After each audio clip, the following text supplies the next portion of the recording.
Guess I should have won against Ken in early game.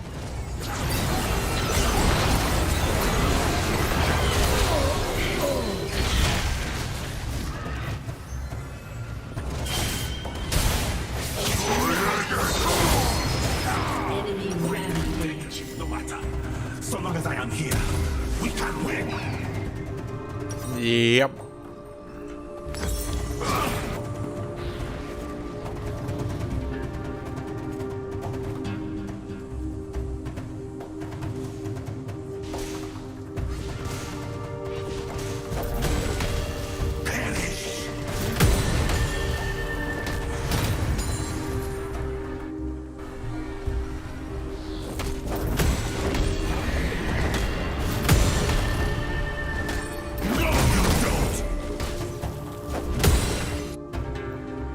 Your turret has been destroyed. No, come on, guys. Now that I have outlined Kennen and now I am in the game, now we will be winning the game. Ha ha ha ha ha ha ha ha ha ha ha ha.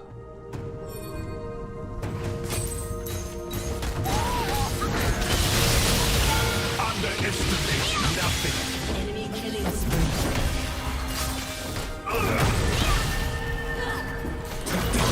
Your turret has been destroyed.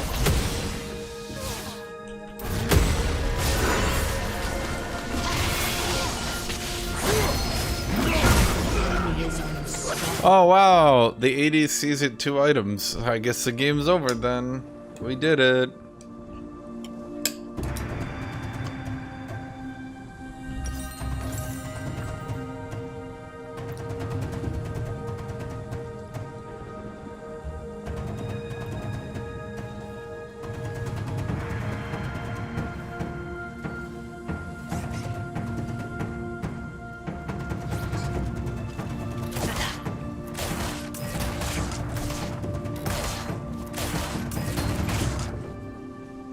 No, come on, guys. Kennen's not broken. Range top isn't broken. He just played hyper safe by literally never, ever, even once possibly being even remotely killable. You know, because his champion is just that fucking broken. Then, after making the dumbest decision of his entire adult life and dying to a Kosante as Kennen, he then decided, oh wait, I'm Kennen, then sat back and did nothing and coin flipped bot lane. Haha, what a player. Great guy.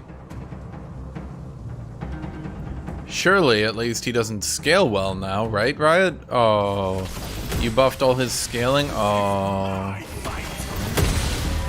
Enemy rampage.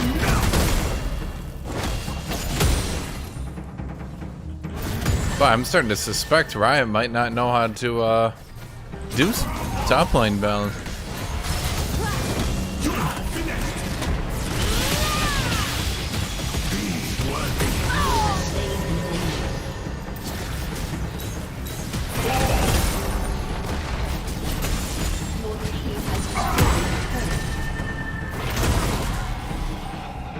Oh wow, they got Baron. If Tope were here, he'd point out But impossible. But I won my lane. Doesn't that mean something? Oh wait, the game's entirely over already. Yep, 2 dragons. Winning bot. Game's over.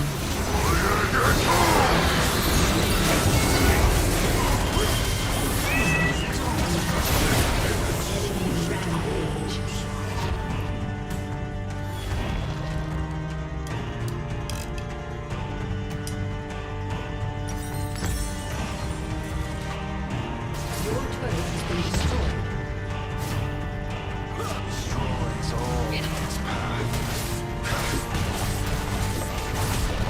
those who wish me dead.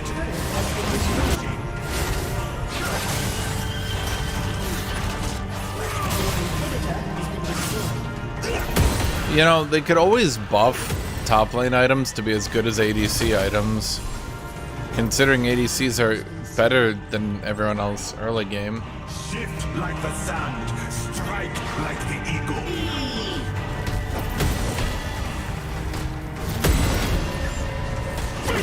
Fight!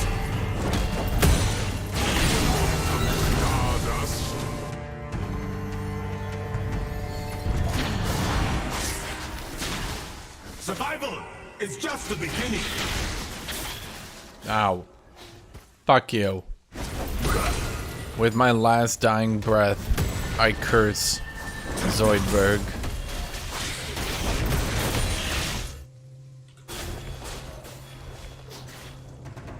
I fear no one. No, you don't.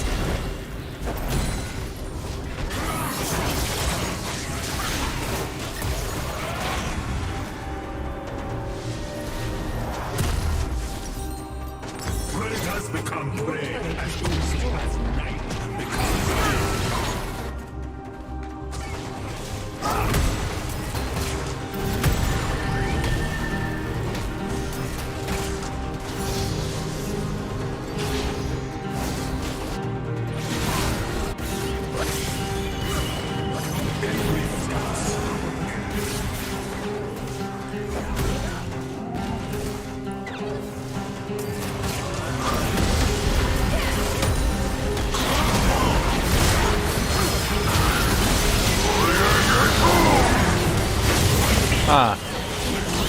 I'm not quite sure how I got knocked out of my ult, but okay.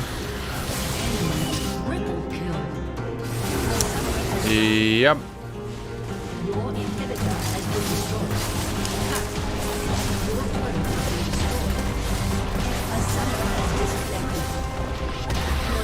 has been destroyed. A summoner has disconnected. Your turret has been destroyed.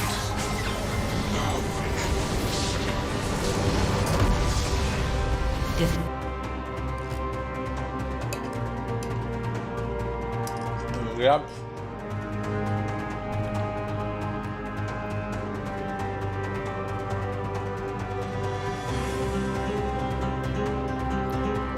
Where's Aatrox? You can carry them. Yeah, dude, Aatrox really known for his late game carrying. That's what you do on Aatrox. You build a shitload of damage and you try to carry in the late game. Not at all, dude. Just go with a tank build and try to CC for your team. Nah, dude, you're a late game carry.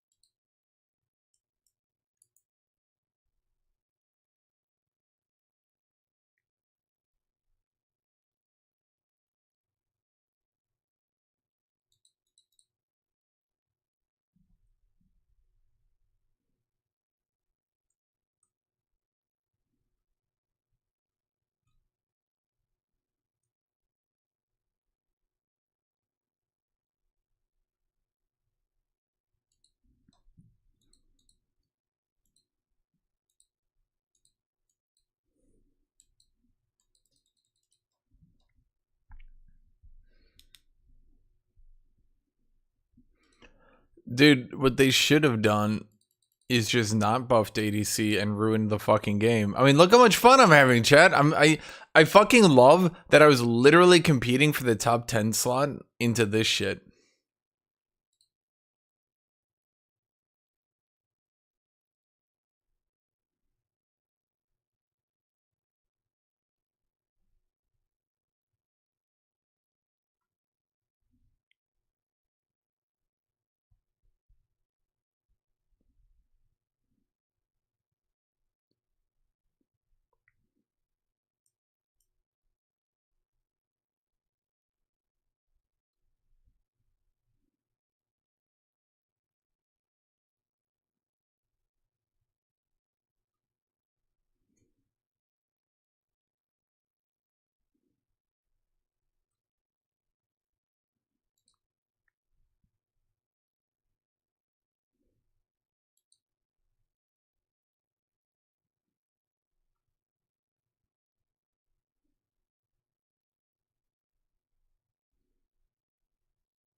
Maybe you shouldn't be able to coin flip the game with Ken and top and have no possible hope of losing.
Do.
Yes.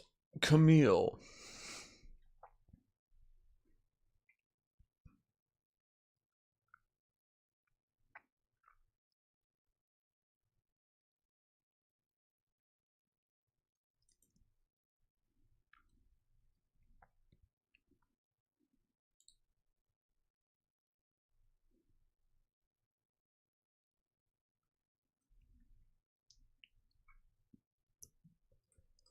Bum bum bum bum bum bum bum bum bum bum bum. Wait, why did I pick Kosanti in the Mord?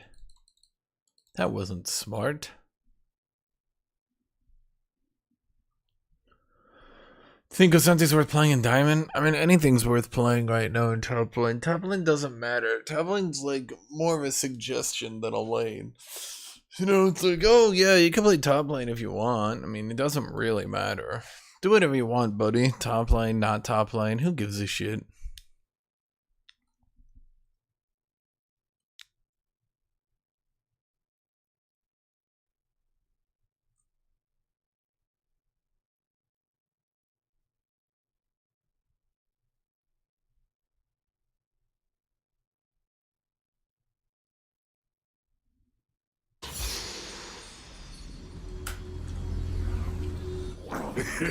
We don't have to be friends, but we do have to fight together. Guys, if I wanted to counterpick Mord, why would I do it with Aatrox? Why wouldn't I pick, I don't know, off the top of my head, Olaf? Just as one champion, I just, for no reason, I'm just thinking, oh boy, maybe that one.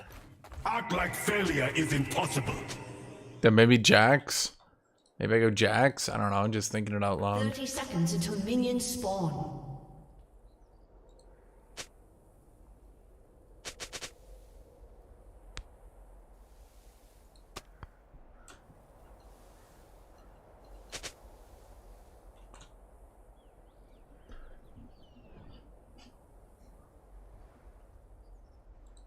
Open battle honors the hunt. Minions have spawned.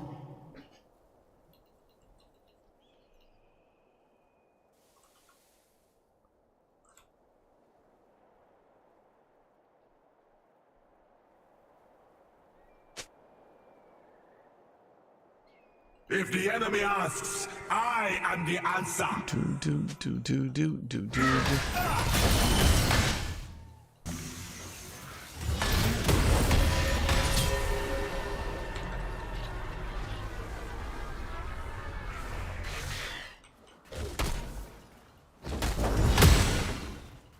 Here, I make my truth.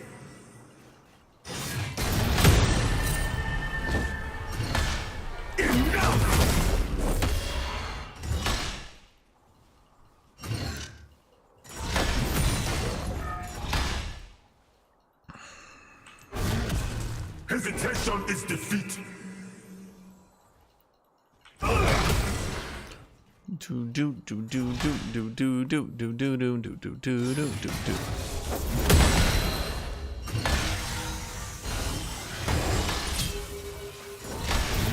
Oh shit.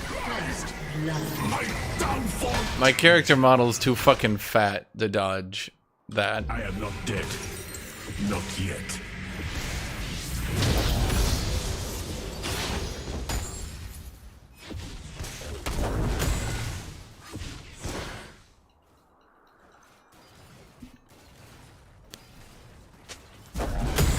What? Mord's nothing like Aurelia. Aurelia actually just full health combos you from across the lane. Guys, there's a reason no one really gives a shit about Mord, and he's not even like a viable pick. And then you have Aurelia, who's just like giga busted, destroying the meta. Aurelia gap closes across the entire lane, is way too tanky to possibly die, and then just full health combos you.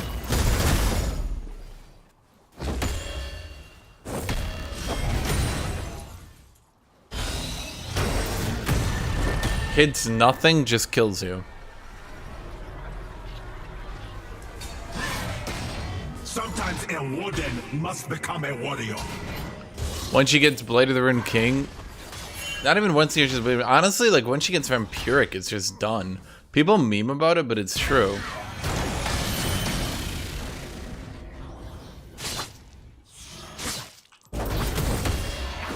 An ally has been slain.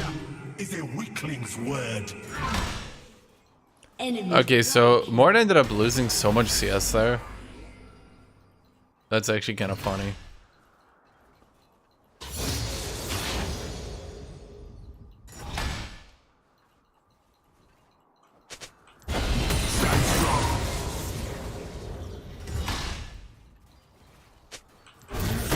Nazuma!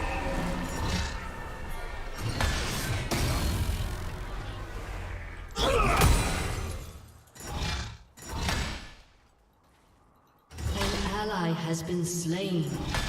Dude, like once she gets Vampiric, she shrugs off old poke while killing you from full and an all in. Shift like the sun. Like the champion is just so giga busted, it's crazy.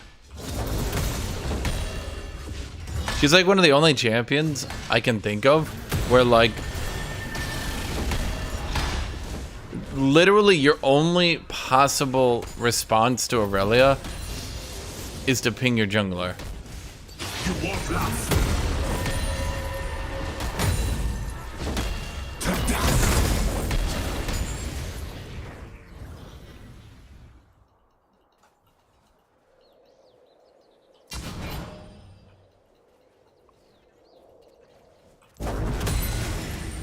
Ascended warlords monsters. They are not so different.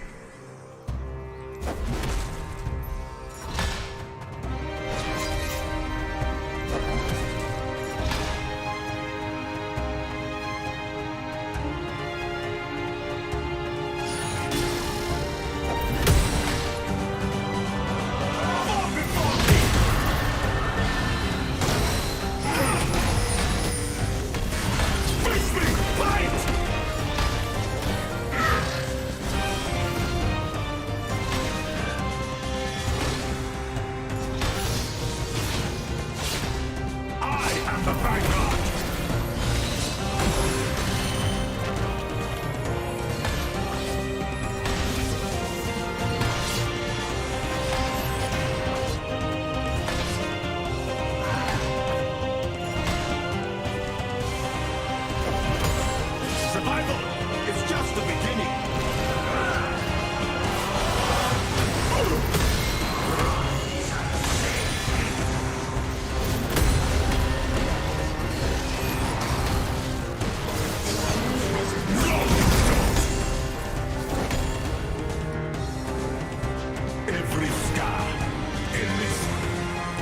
Mord finally dying while being overextended for 12 fucking hours.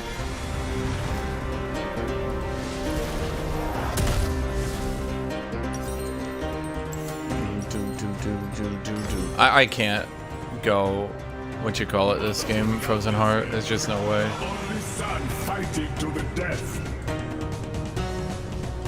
Mord literally just living.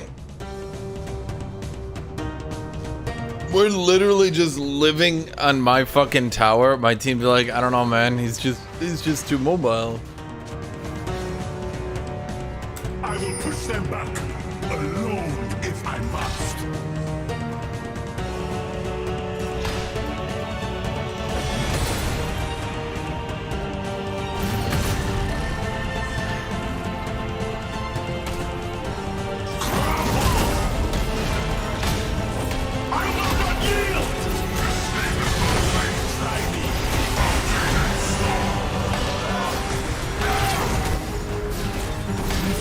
Oh, I didn't think that auto was gonna kill me. I was kind of hoping he'd be knocked into the turret. That is not gonna kill. Yeah.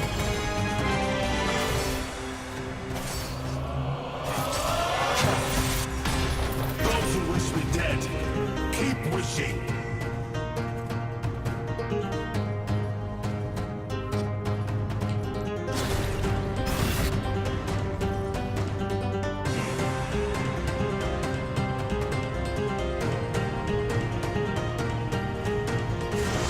Anyone can wield a weapon. Warriors never. Is he going Heartsteel Mord? I've seen that before. It's so bad, it's perfect. Because, like, he doesn't do anything. It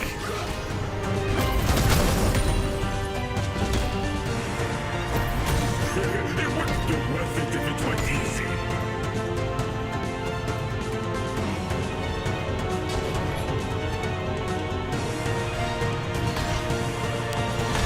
Dude, it's like I said, if their jungler plays top, we lose automatically.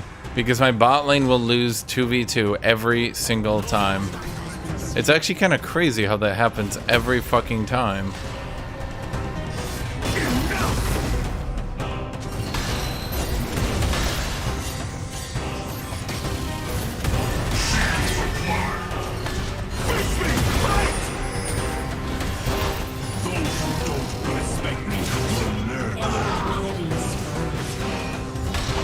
Yep. My bot lane literally cannot. They cannot not lose 2v2. It will happen every single game. And the harder their jungler plays to top, the more we lose the game.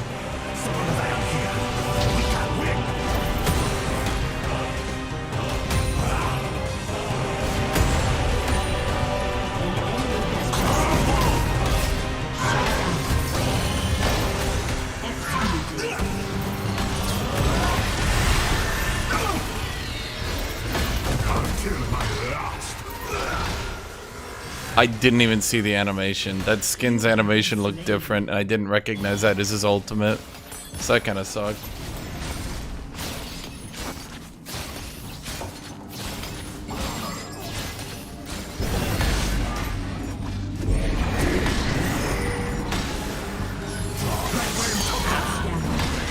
Yeah, that happened. Has been destroyed.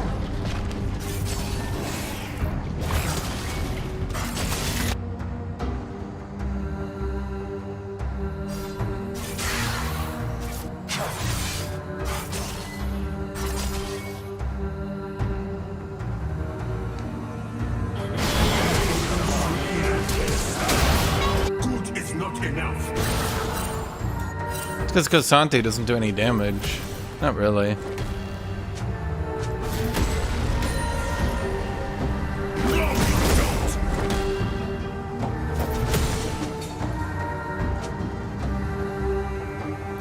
Curtis, we literally lost all 5 plates before you came top. I'm honestly not even sure what you're complaining about.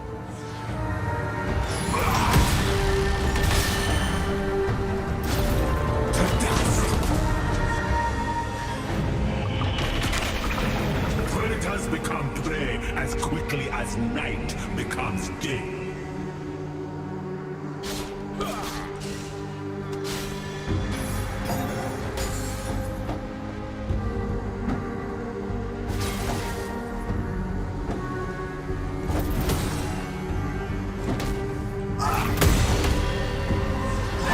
Failure is impossible.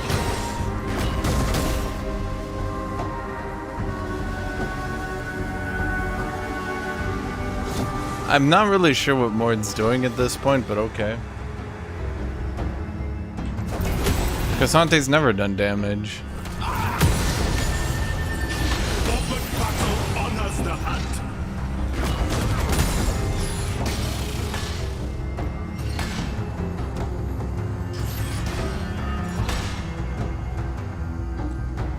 An ally has been slain. If the enemy asks, I am the answer. Enemy killing.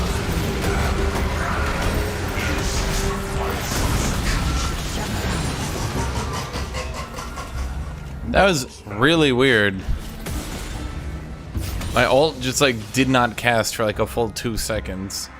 And then he moved out of behind the wall. Like I was gonna ult him obviously into the turret. And then it just like did not cast. And he just like casually moved away and then it ulted. I was kind of worried he wasn't gonna die then. Here I make my truth.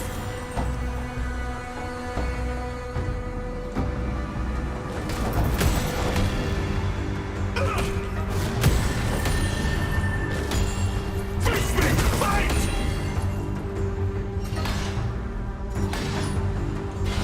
Roar with every step. I don't know why people play cart this in this meta. Maybe we can get carried off him, I don't know. Let's see, they get the best dragon in the game and we get the worst. Good RNG, good RNG.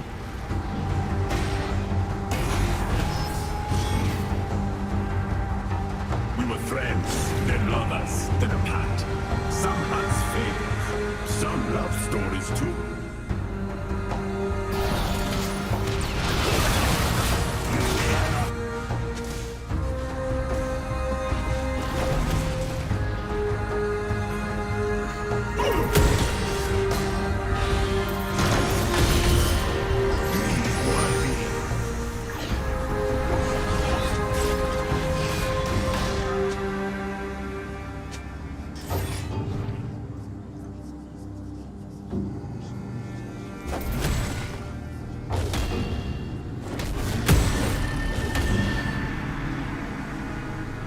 What do you fight for?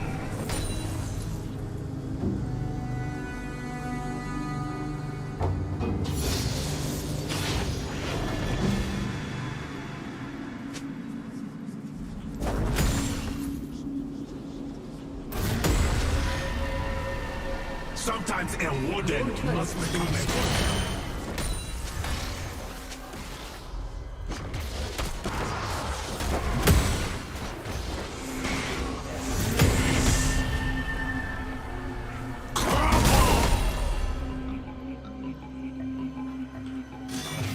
Surrender is a weakling's word. Do.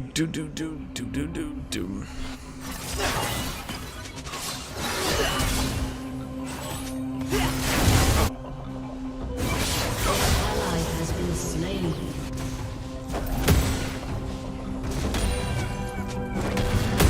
Shift like the sand, strike like the eagle.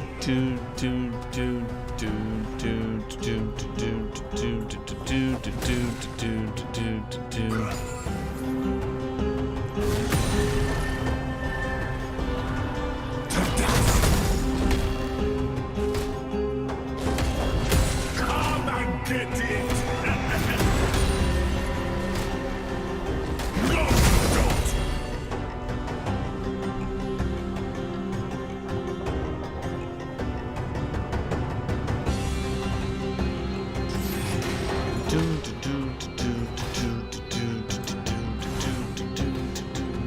Ascending warlords, monsters.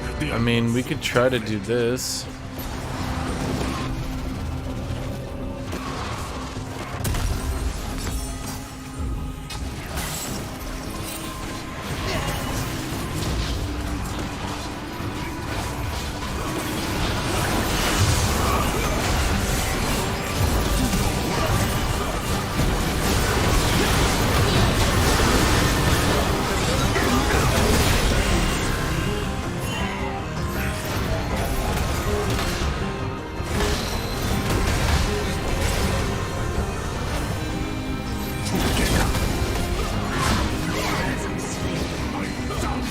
Well, shit. Hadn't realized their entire team had lived though.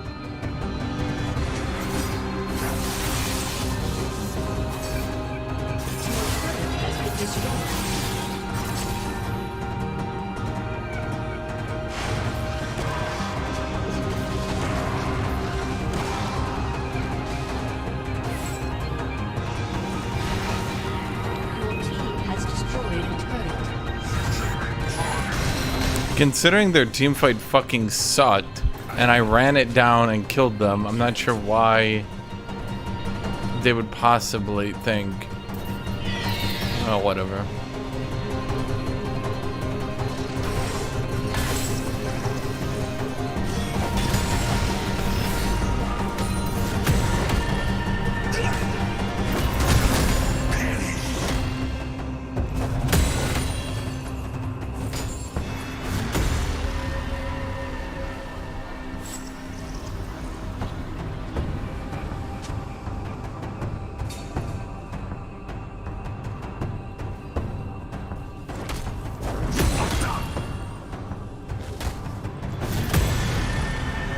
Well, I mean, we immediately wiped out Israel, followed by no one actually did anything.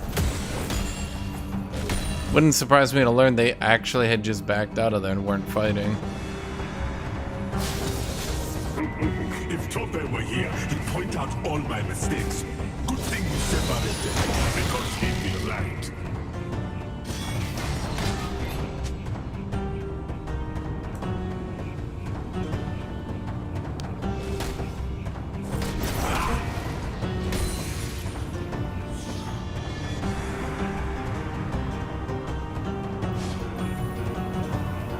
I am the Vanguard!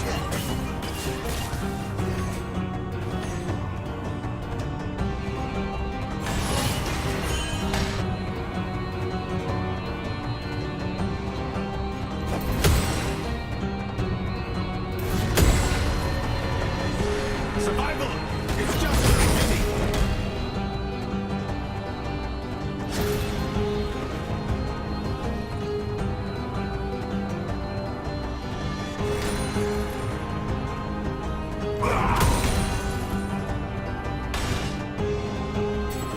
I mean, a jungle camp is not worth more than a wave. Every scar is So...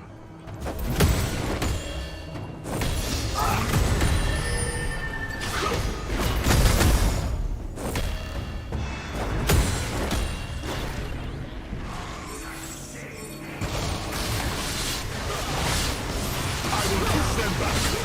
Rome is lost.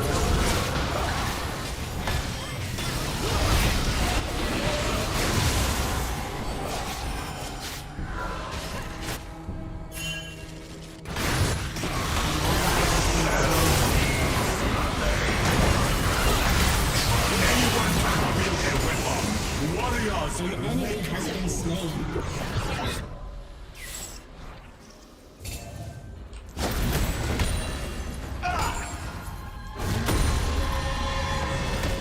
No, you don't!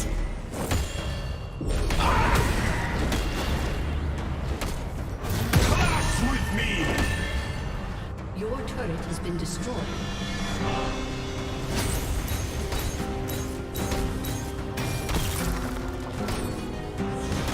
I don't think I'm breaking through this anytime soon. Just got a feeling. Has been destroyed.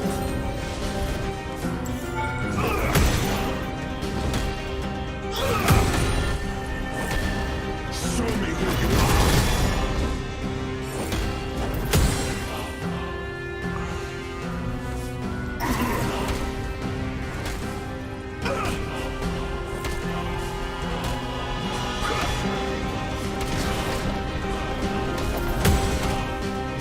It wouldn't be worth it if it were easy.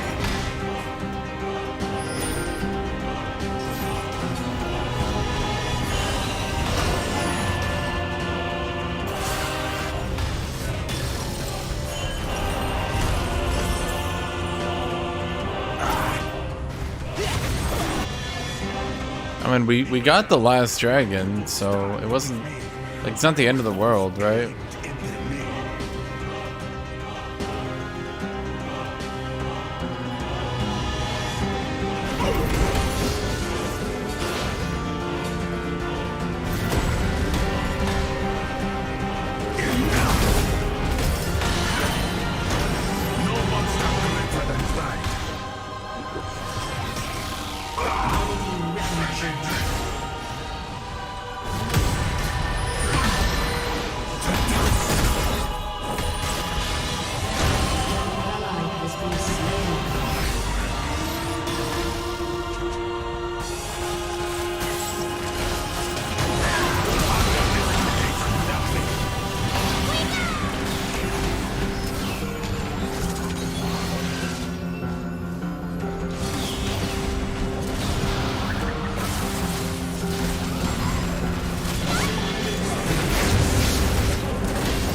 Shaco, didn't you just die?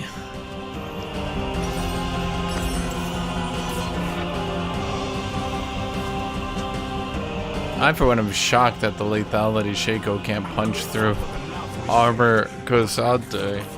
That one took me by surprise.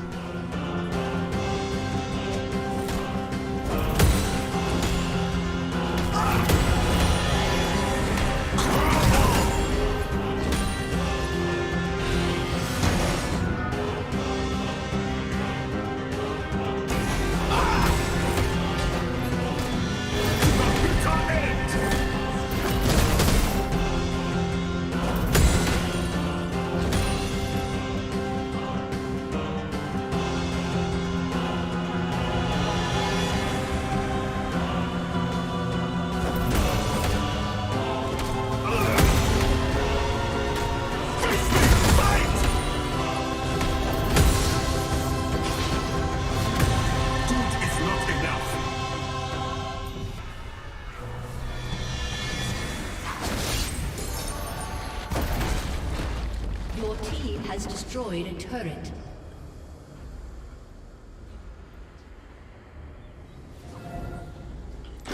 Honestly, we could win this.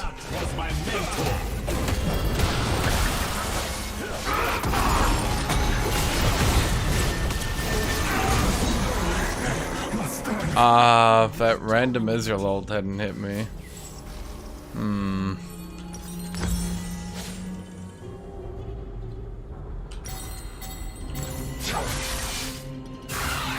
Am I supposed to deal with Mord? Because I'm dead, so I might have issues with that. I could do my best, you know, just hurl my body at him like a catapult, right? Maybe I can do it. Maybe I pull it off.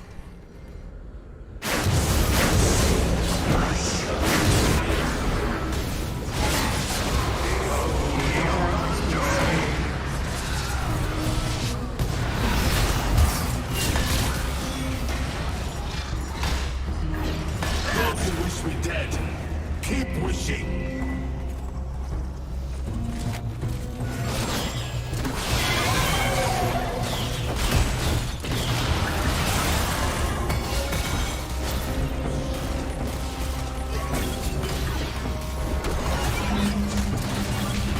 Predators become prey as quickly as night becomes day.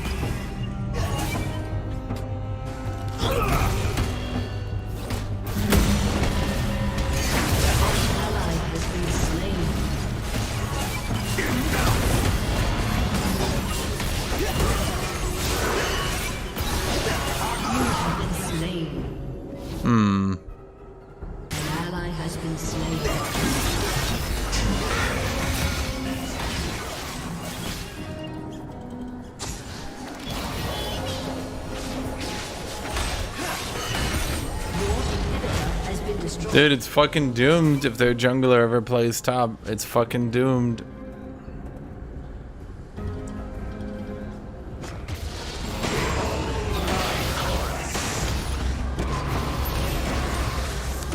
I don't think I've ever won a game where their jungler played top, because then they get a winning top and a winning bot and the game's just done.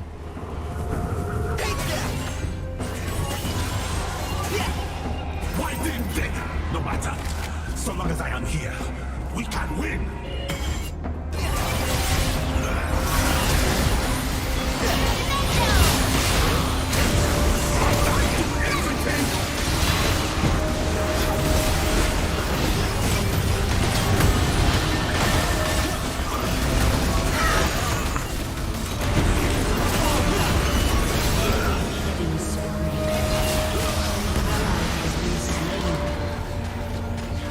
Yeah, I'm reminded of when people say Israel is bad. Just so everyone's aware, I literally canceled his E with my ult, and then immediately after I ult stunned him, he E'd again.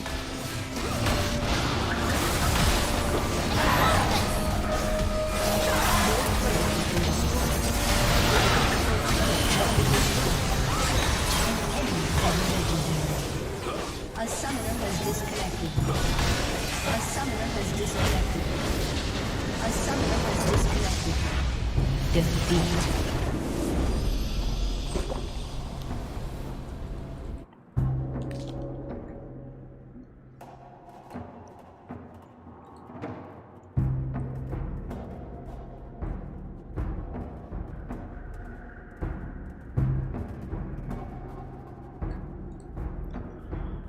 What a game.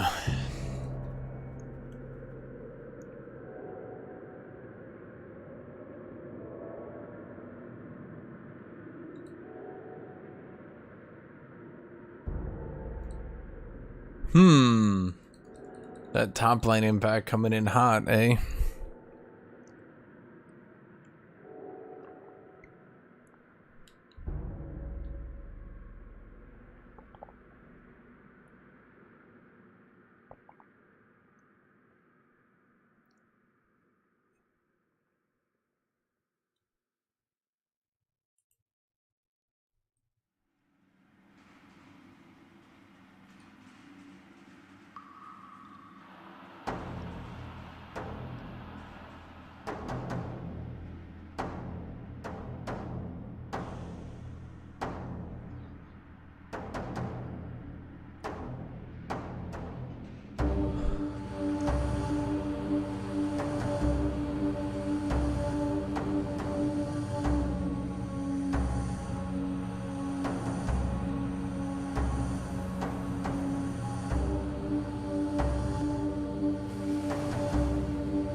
What would need to happen for top lane to have an impact? Nerf to dragon, nerf to jungle, nerf to ADC.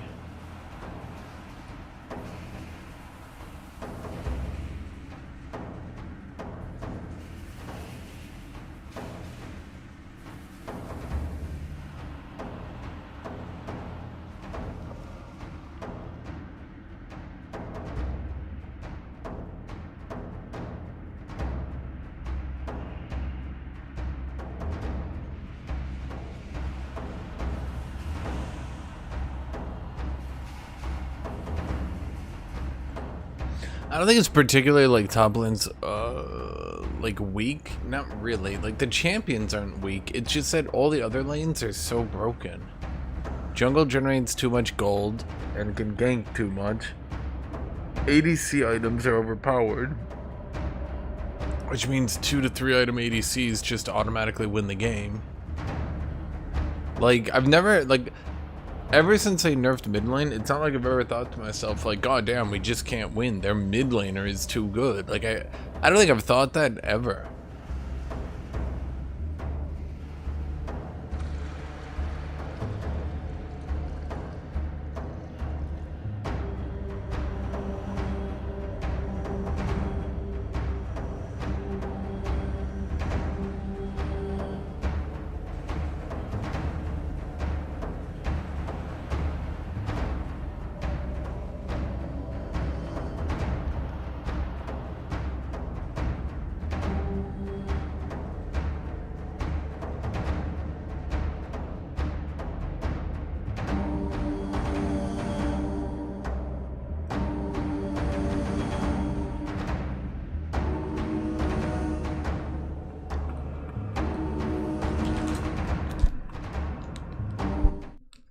So what are the what are the overpowered decks I can abuse, chat?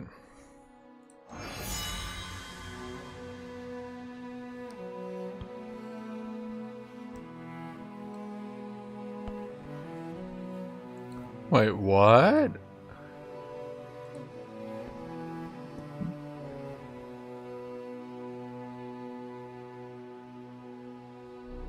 They're bringing in a 30 HP Nexus?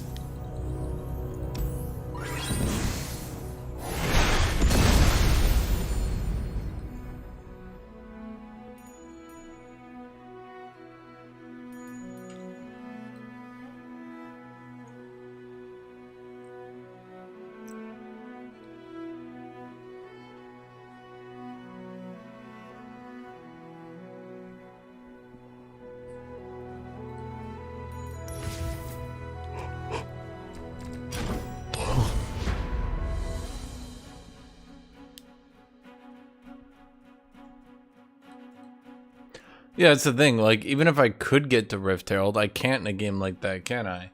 Shaco just, like, repeat ganking top over and over so I can never actually get enough health to do anything?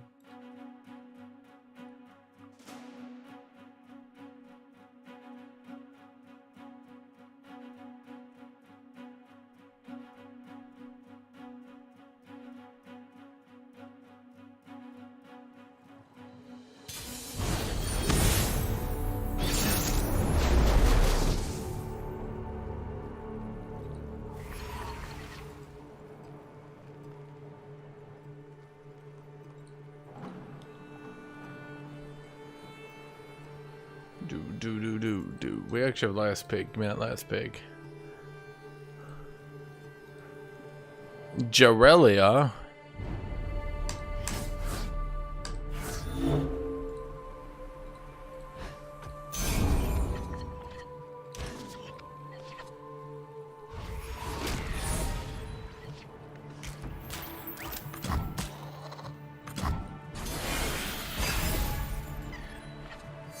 No, come on, this game's great. It's time to play.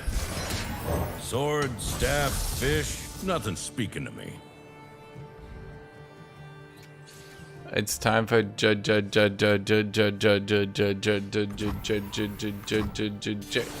X. He didn't even attack with his elusive. How do you? Tell you of Orn. I will also tell you of Orn. But my Orn is cooler. Your Orn is lame and dumb and fat and stupid and ugly. My Orn, You need badass. not follow, but you will witness. Gonna witness this lamp in your face.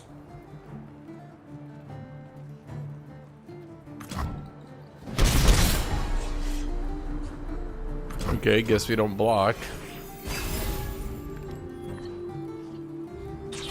Another Jax. What goes good with one Jax? No Two mercy Jax. for those who desecrate our home. They will find our lands do not take well to intruders. Hold it steady for me, like that.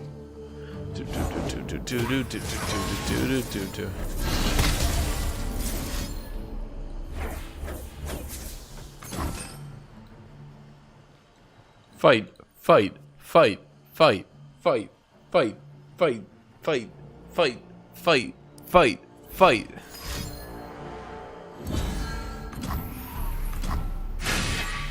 It is time! Fight for the first land! Arise!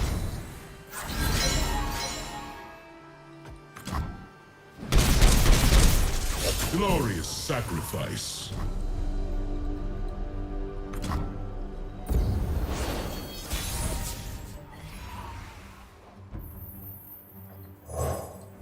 His fire burns bright in our hearts.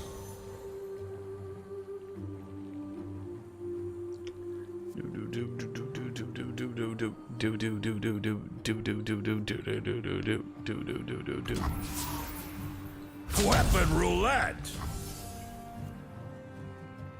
Pew pew pew pew pew pew pew pew pew pew pew pew pew pew pew pew pew pew pew. It's my fighting noises. Faithless creature. Same.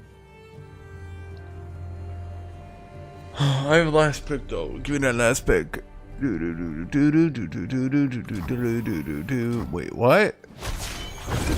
For Acacia! And you know what? Also for me!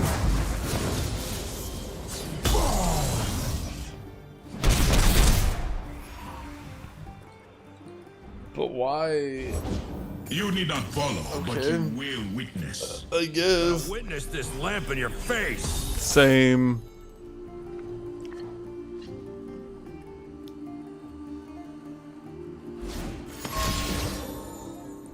Is Legend of Runeterra actually decent? No.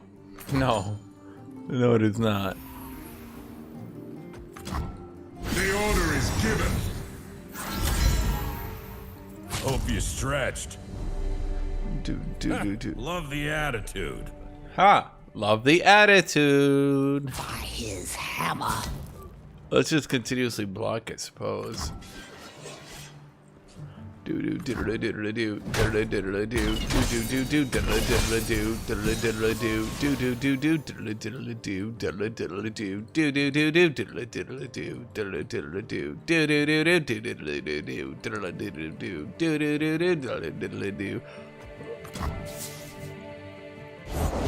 Our enemies approach. My hands are shaking. Then hold on to my. I have risen, and with me, Sharima. Need a weapon?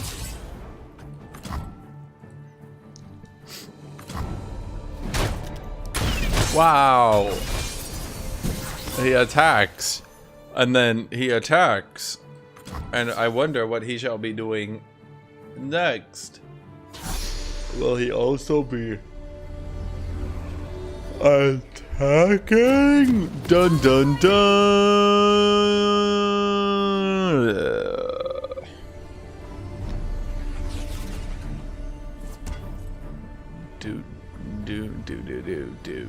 Got a whetstone? Gotta sharpen my lamp. It is time! The summoner's ring. Arise! We were born in the First Land, and we will defend them until the end. Wow, the First Lands are being defended. Wow, that's crazy. Do you guys see that totally cool elusive win condition? That's crazy. What a crazy guy. Hope you stretched. By his breath! I like how he literally just swung for, how much is that? He swung for like 30 damage throughout this game. Minions have spawned.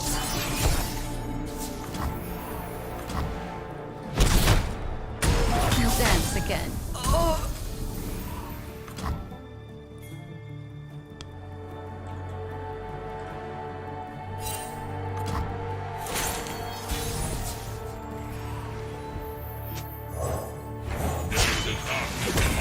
You wanted the god of the forge, you got him! Name's Orn. No further pleasantries needed. And we will make great things in your name. Do you see my edge? I doth believe you will be dead. See what we see, soldier. Your emperor commands.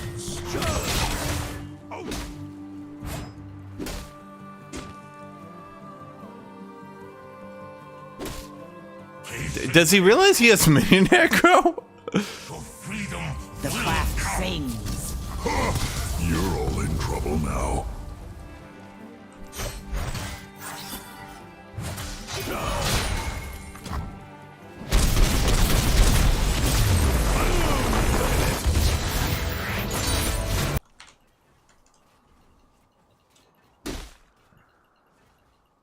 Wow, guys. I played a card game in Q. Ah, I must be, like, super duper smart. Only the smarter tasticest players can play games in the laning phase.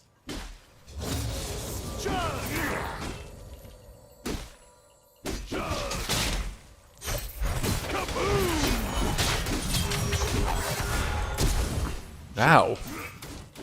Fuck.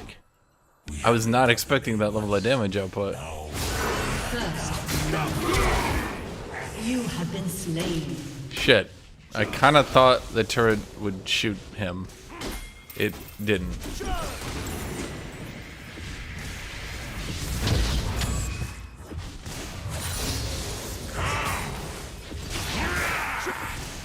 An enemy has been slain.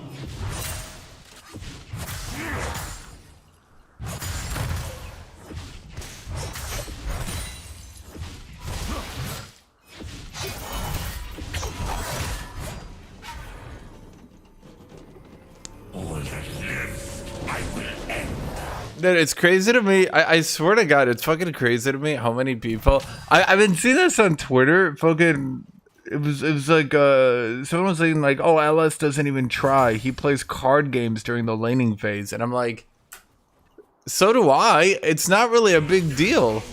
Do people actually know how fucking easy it is to play card games? No offense, but like, unless you're playing difficult decks, and difficult decks are pretty rare, it is really not that hard. I stood against the void. Now I will welcome it.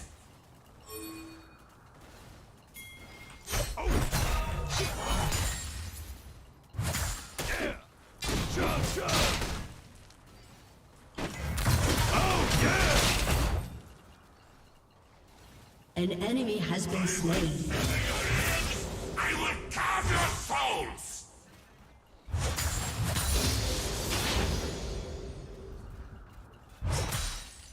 Killing spree.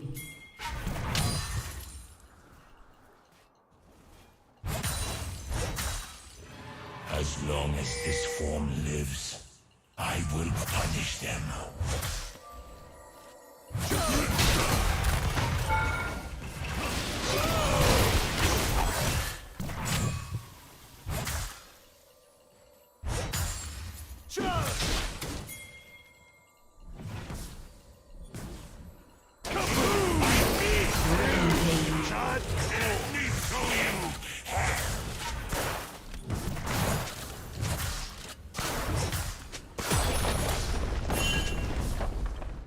Dude, like, I'm sorry, but League of Legends laning phase is not so complicated. Especially, like, if you're playing support or if you're playing top lane. I'm sorry, but top lane's early game is so often extremely boring.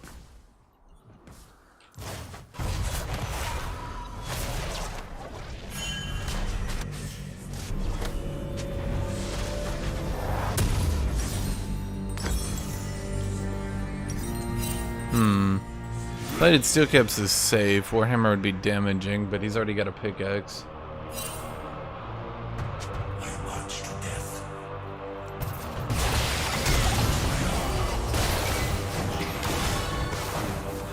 Unstoppable. Like, half of the time, laning phase basically boils down to one side has an advantage, so the other side just last hits at range.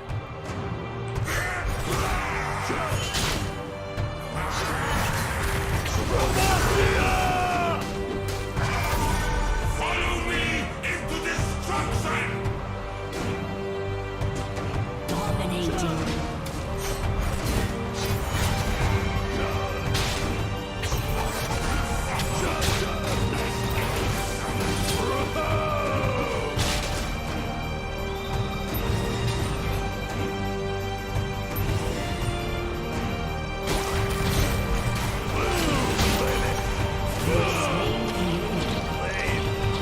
I swear, do I ever lose this matchup? Honest question.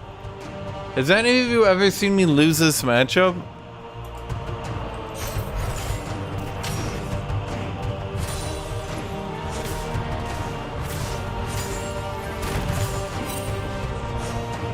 I played this matchup from the Olaf side a lot, and eventually I thought to myself, man, I'm only ever getting kills on Aatrox when he fucks up. If Aatrox doesn't fuck up, he wins this matchup every time.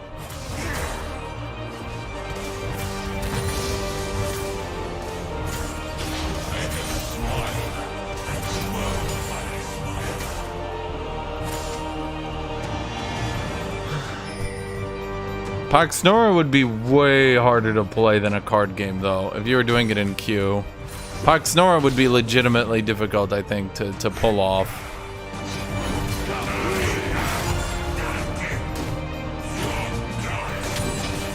Probably a dead game, but, you know.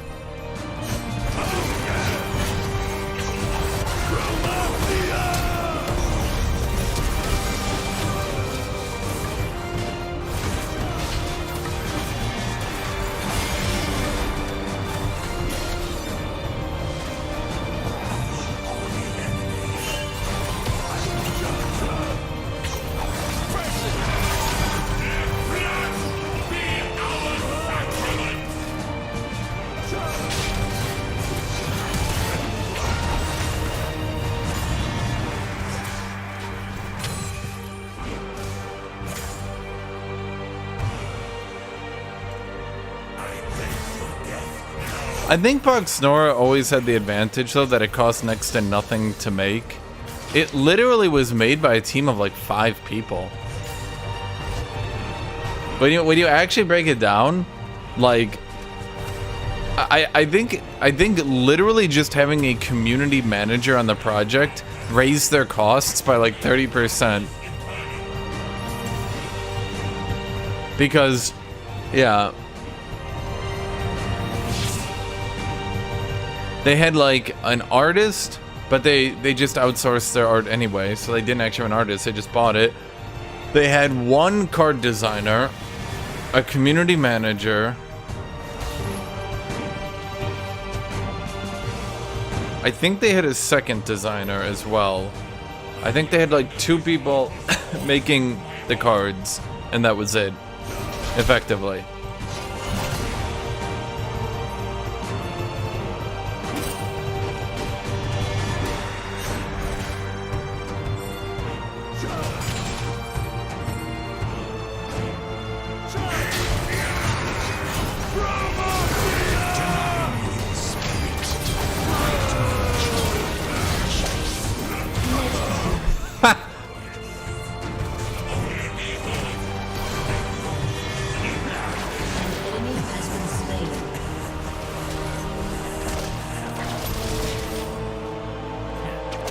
Yeah, they had like a coder, they had like 2 card designers, a coder, a community manager, and an overall like production leader, and that was it. That's why Poxnora like averaged like 200 or less people online. And was able to just continue for so many years. Like, it was not a popular game, which is funny because everyone kept trying to copy it for a time. There kept being so many games that were trying to like copy it and do it better, and like they didn't realize that the game was basically made in some dude's garage. None of them were particularly making much money either. It was just a bunch of dudes taking 5-figure salaries, making a game, and like, what was that one game that tried to copy it and it got like kind of big, but then everyone realized it sucked? It was like 3-dimensional card game something. And like, they tried to like make it big and put a lot of money into it, and there's not a lot of money for those kinds of games. They're just not popular. If anyone doesn't know, it was a sprite-based card game where you'd play cards, then it would summon a creature, then you'd play it on a board, like with sprites and shit.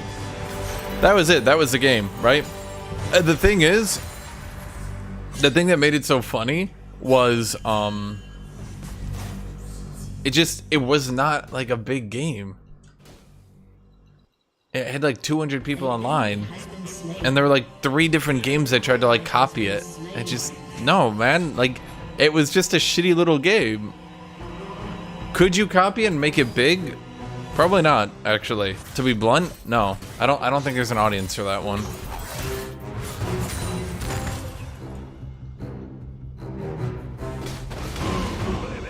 A card game, but way more complicated, I don't think has a large audience, unfortunately.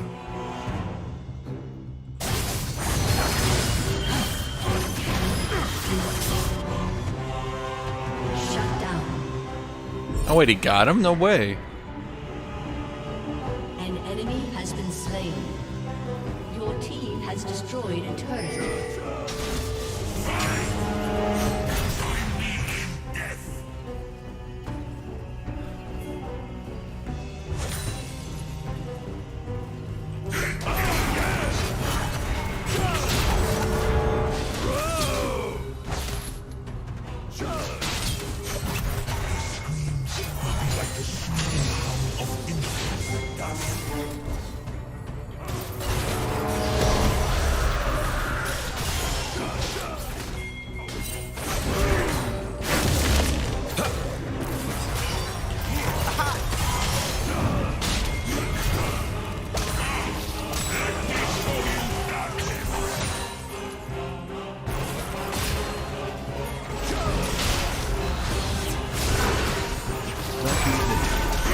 like Gosante. Didn't I just do that?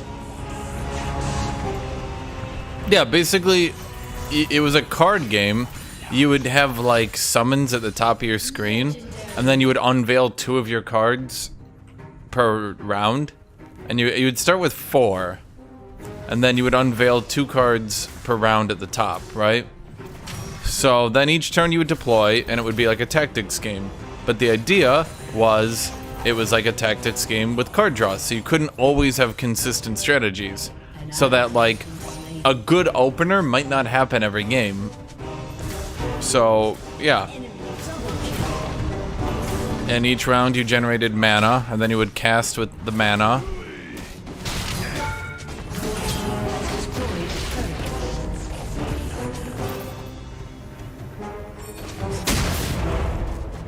Oh my god, I'm getting ganked again.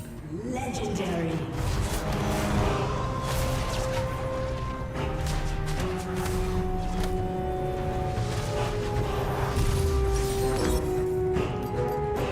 And anyway, that was the game. And then other than that, it was just a tactics game.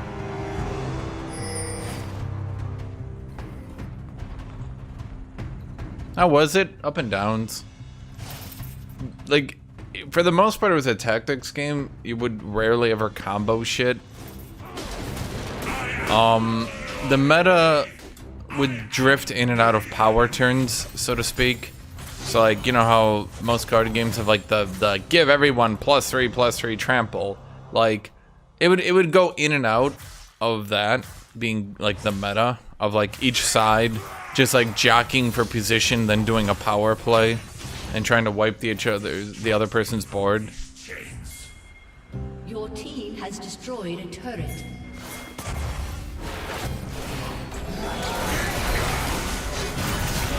You know, like, when it became power play oriented, it was kind of lame. Then it would sometimes have, like, a dot meta, where you just, like, dot people with range attacks and run away. Sometimes it had, like, a global meta. Depends on how degenerate you think things are. Most of the time, I would say it was decently balanced. Most of the time.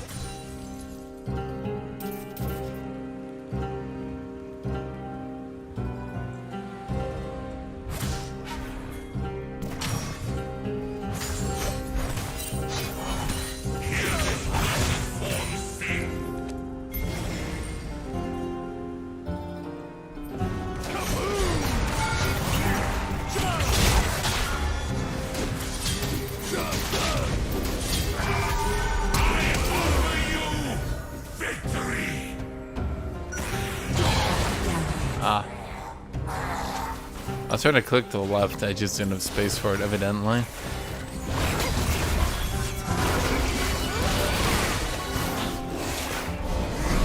There was also the AoE, there was AoE meta, where you would just play a bunch of spells and win off AoEing opponent's board on your turn with spells. That was generally less fun. The way you won it is, like, on the board, there would be, like, little mana things that, like, if you controlled it, you generate more mana, right? So, like, you had to actually, like, play the game, or you generate less mana and lose, because you'd just be summoning less creatures, right? So, like, decks that would just try to hide back wouldn't work, ever. So, generally speaking, you did have to play the map. Every so often there'd be one strategy that was, like, so strong you could kind of just turtle up and win, but it was pretty rare because generating more mana kind of just won. Hence why I would say the majority of times it was pretty fair because yeah. The only real issue is sometimes maps wouldn't have a middle point, so you'd have, like, your base, 1 point, then another point, then their base. So, like, each player would just get 1 point. Those maps were generally pretty shit.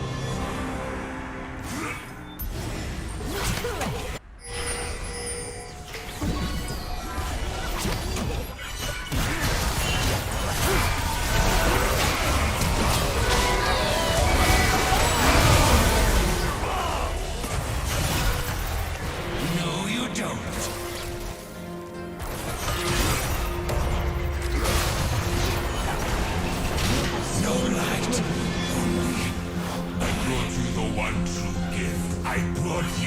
Yeah, they all tried Foffy, and the issue was Poxnora was just made with like some dude's garage and a shoestring budget.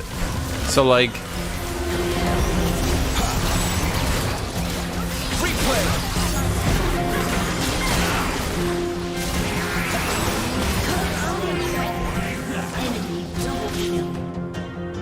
they kept trying to copy it, and it kept not working out because they tried to like give it like 3D graphics and visuals and blah blah blah, and it was just like it would take too much money. It had to be sprite based. It had to be, because if you put too much money into it, there just wasn't a player base for those sorts of games.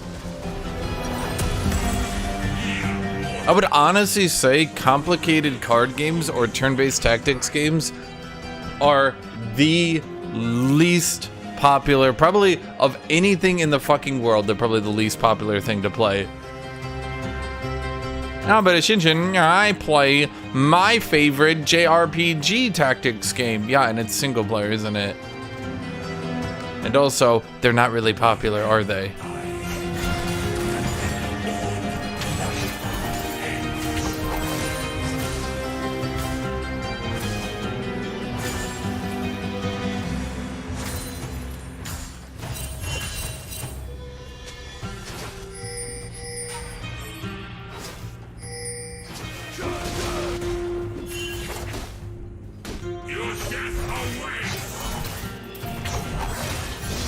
That's at least my take on...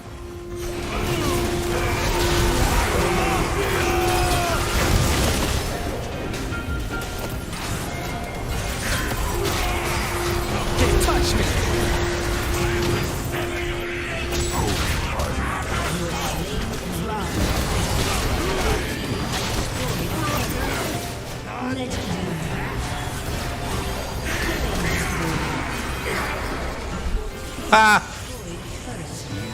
Double kill. Ace.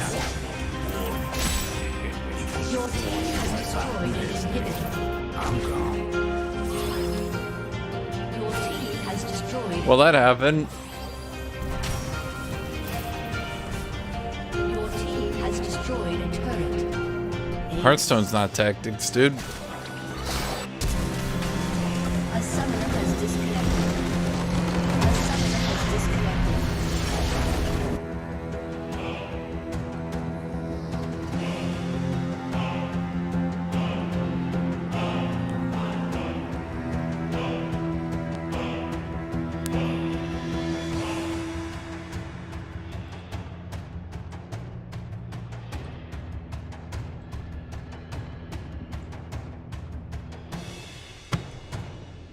Well. What do we have here? Hearthstone's fun to watch, but only because they added so much goddamn RNG that, like, even the players have no idea what's ever gonna happen.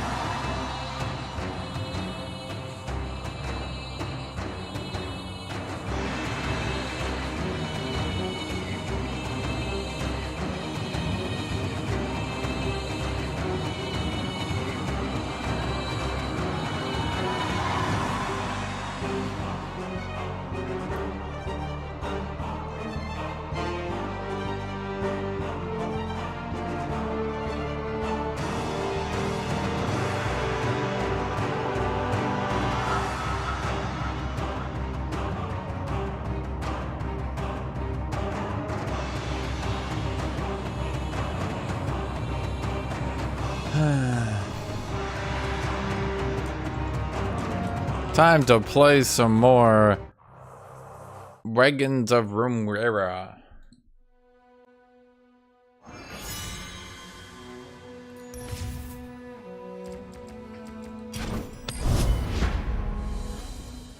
I mean, the biggest issue with card games, bar nothing, in my opinion, is that they fucking suck. That's it.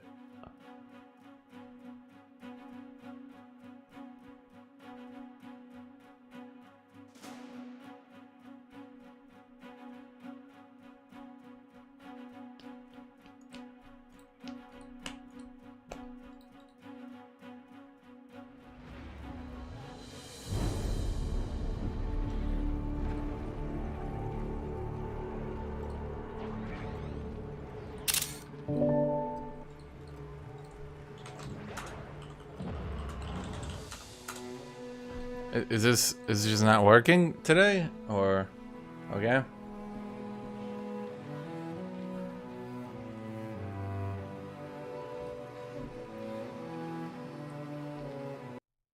Sure, why not? All right, and then Jacob, what are you going to do? No, okay. Enough with the axe, Jacob. Axe. You cannot axe all your problems. You need to use your words. Axe. Jacob! What? Why are you doing this? Because I'm really hype about the Kickstarter I just backed. Valicon Clans. Weibo. And I backed before the minis. Okay, I'm gonna prep this and then... Yo, are you joining? Yeah, Jacob said I could. That's hype. Yeah, welcome to our game. So just to catch everybody back up to speed, we had left off with everybody in the Svolage Woods. You guys had escaped Castle Ravenloft after Strahd had sent a number of vampires spawn after you. Too many to fight, you fled into the mists and into the woods, where you have tried to find a place to camp. But at the end of every 10-15 minutes or so, you can hear skittering and shuffling around you. That horde of vampires could be on you at any moment, and you continue to keep watch. There was a point where you had seen some shadow-wreathed figure with red pinpricks for eyes staring at you from a distance between the woods. But now you're at the end of the rope. You have to rest, and just hope that you can survive the night. Then, through the mists, as you guys are worried, the tension sort of building, getting more and more tired, you see a figure begin to move towards your camp. Though they don't look undead, they aren't hobbling in any sort of nature, they actually appear humanoid to the rest of you. Oh.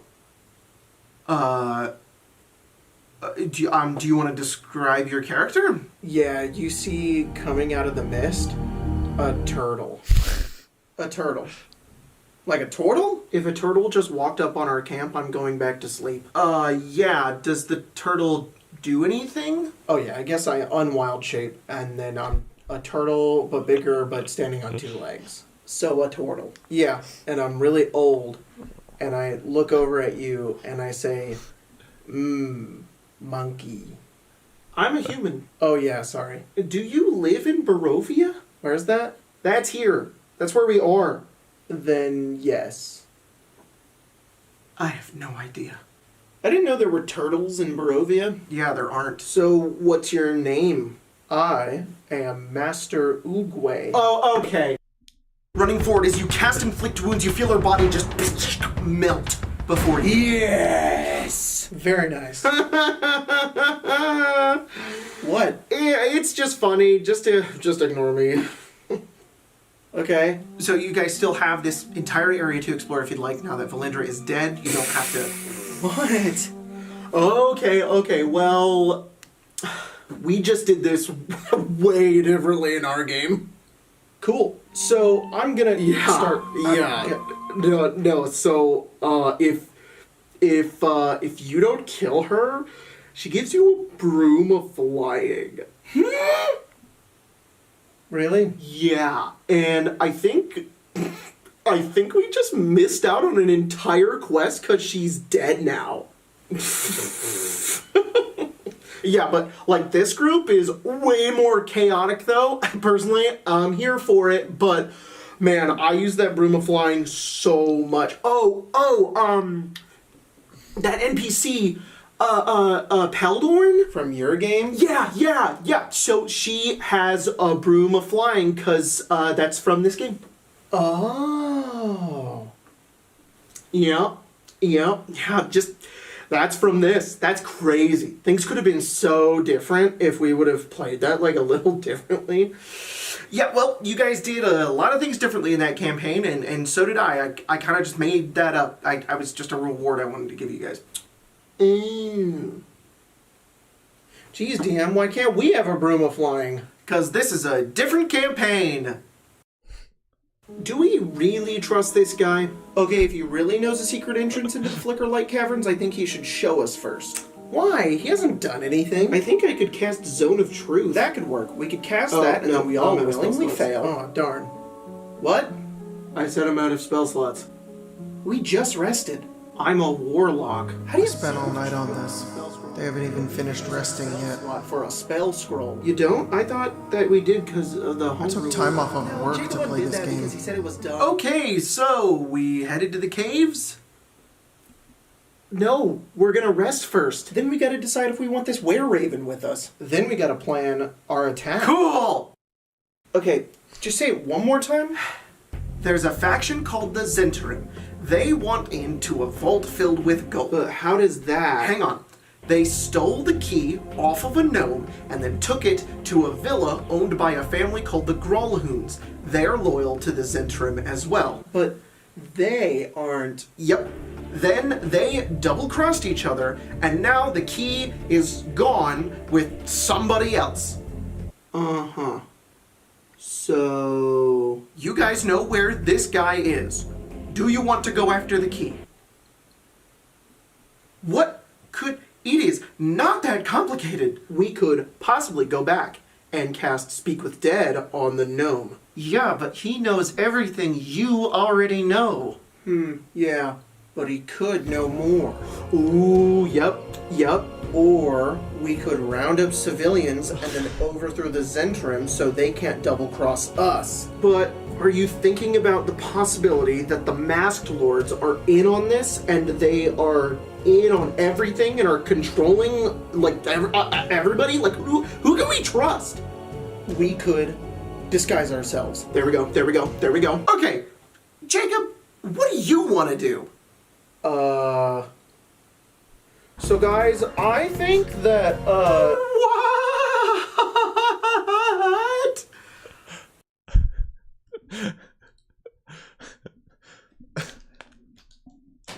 I'll be back.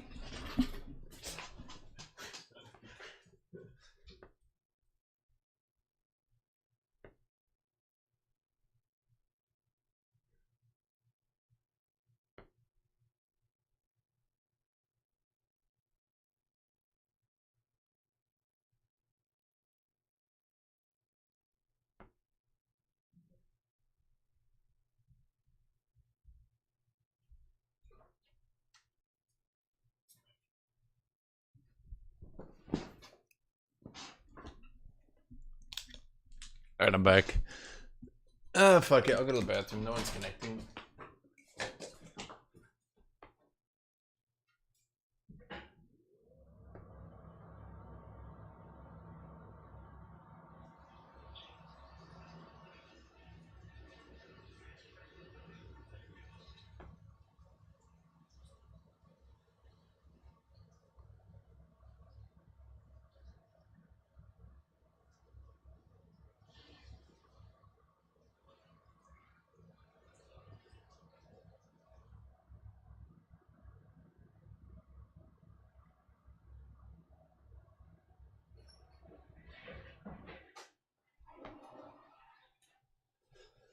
It's gonna be a remake, huh?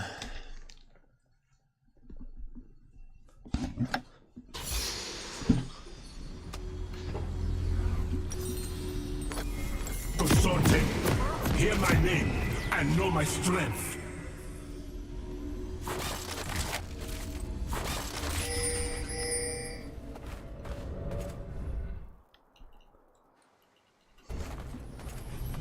I mean, you basically got it, yeah. Welcome to Summoner's Rift. Anyone can wield a weapon. Warriors make their own. 30 seconds until minions spawn.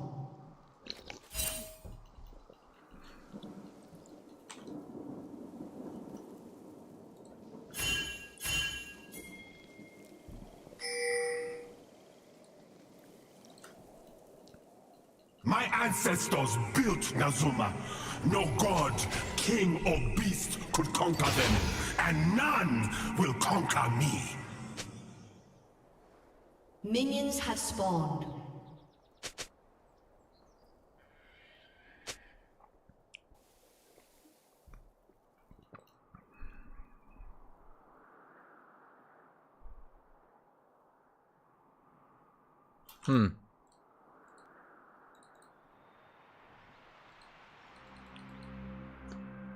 The desert was my mentor.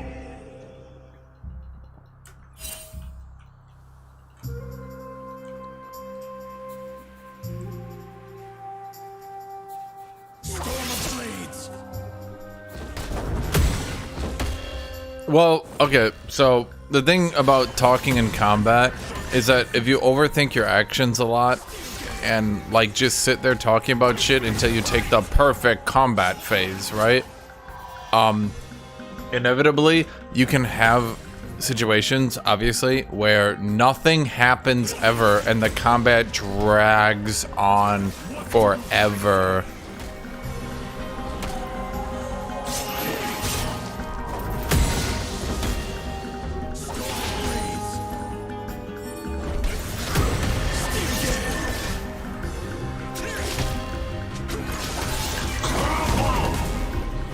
Like, you have to remember, this isn't a computer game. The simple action of, like, I want to walk up and hit that with my sword could take 2 minutes of dice rolling. So imagine having, just as one example, 3 minutes of conversation before that. Okay, so it's taken 5 minutes now to run up and hit a dude with a sword.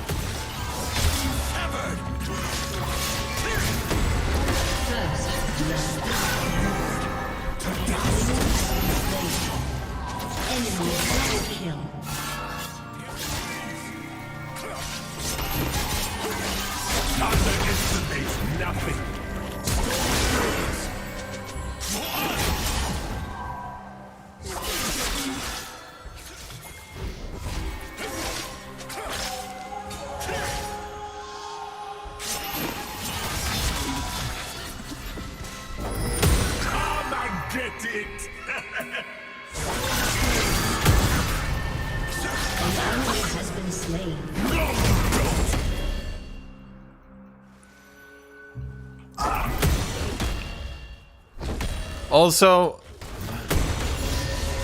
can video games stop using spell slots?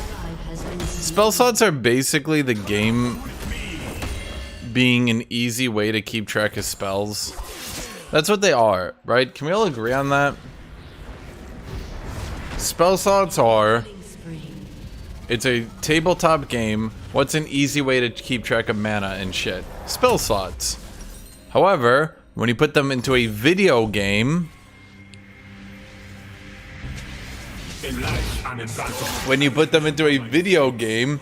they are ridiculously limited and really not that fun to deal with.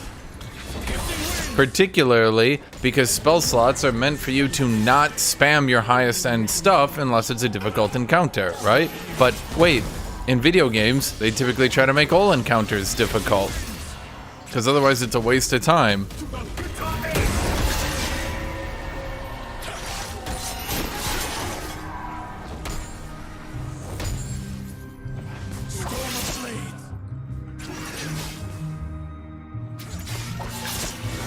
So inevitably,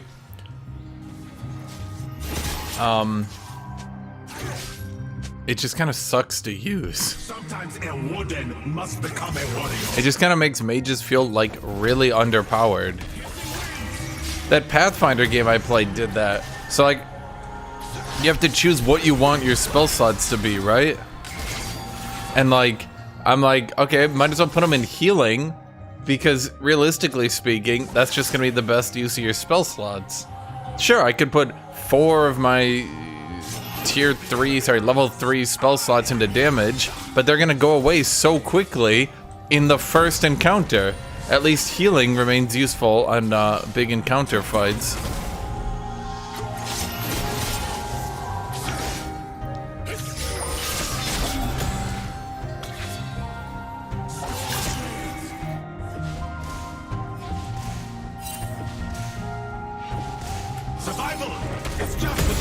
No, I never finished it. It started to get really irritating to play. The tedious micro between combat, having to buff up all the time.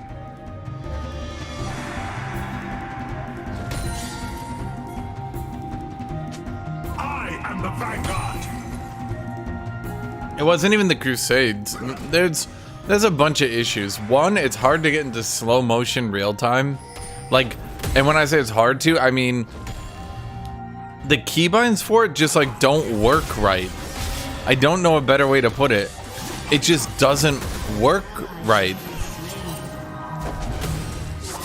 Half the time they don't work, the other half of the time they don't work. So you end up in a really shitty situation where like you're just trying to get into the slow motion real time and it just doesn't fucking work.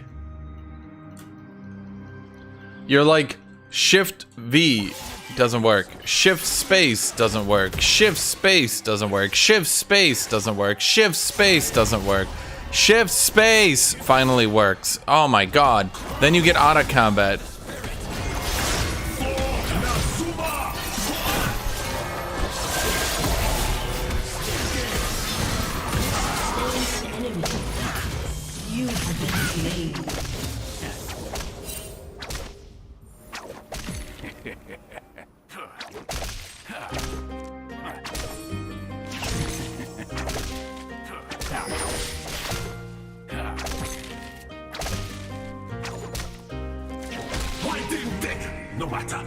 Then, okay, wait. It actually gets better too. Because for some fucking reason, the slow motion real times continues to affect the game once you're out of combat. An ally has been slain. So then you need to turn it off when you're out of combat. An enemy has Shift space. Is it off? No, I still look slow motion. Shift space, shift space, shift space, shift space, shift space. Is it off? I think it's off. Then you play for like a minute and someone in your chat is like, oh, slow motion isn't off. So you press shift space one more time and oh wait, you were playing in slow motion for the last minute. Yeah, that's why all your characters are slow as shit. You weren't over encumbered.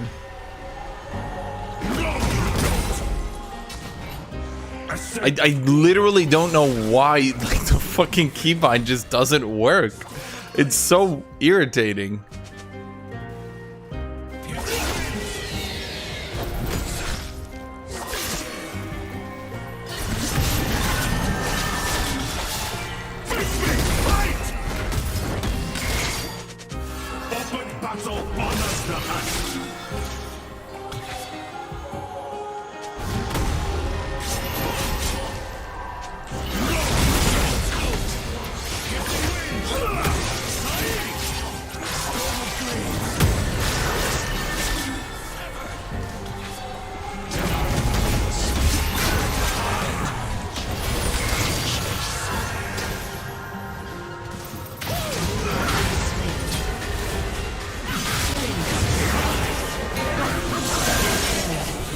That's amazing.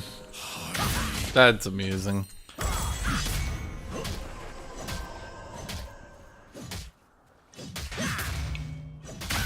If I could just go slow motion real-time combat with pause, I would play that out. I don't want to do turn-based, that's too slow, especially with 6 characters. But considering the majority of my characters are just sitting there auto-attacking anyway, all I really want to do is play out the combat, pause to do instant casts whenever this situation arises, pause to do casts whenever I need to do it, right?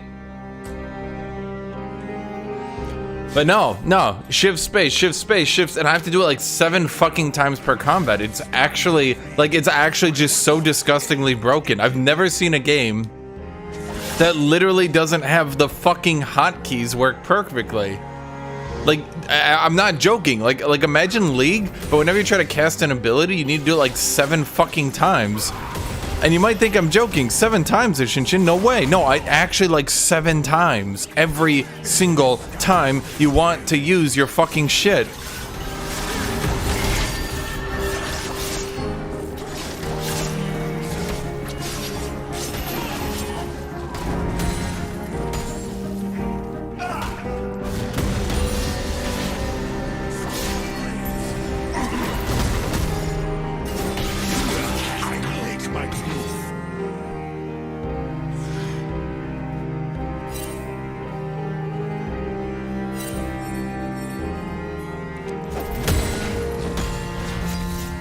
So anyway, point of this story is, could we please stop using spell slots in a PC game? Just use mana.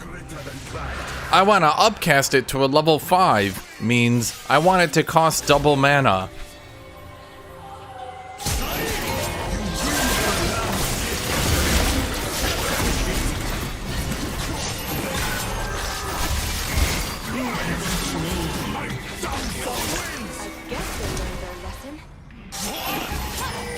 Imagine I use a gap closer 3 times.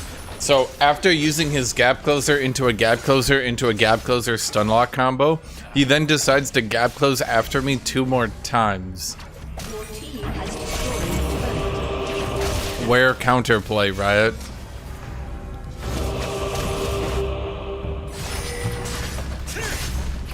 I am not dead. Not yet.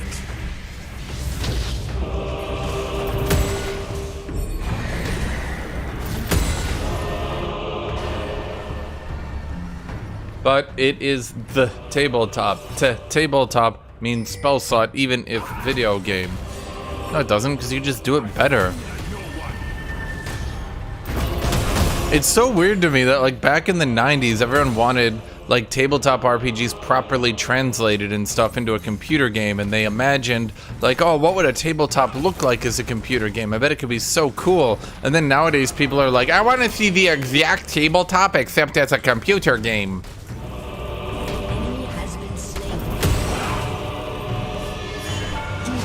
It's like, how will the future look? Just a bunch of morons.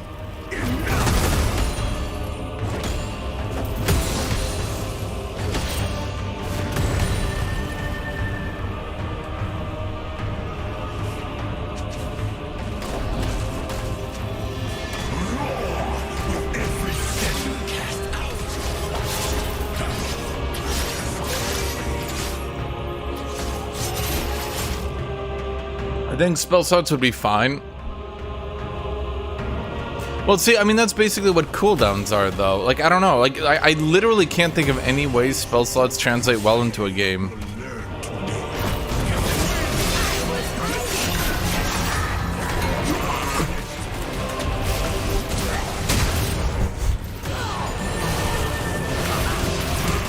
When one hunt ends, another begins.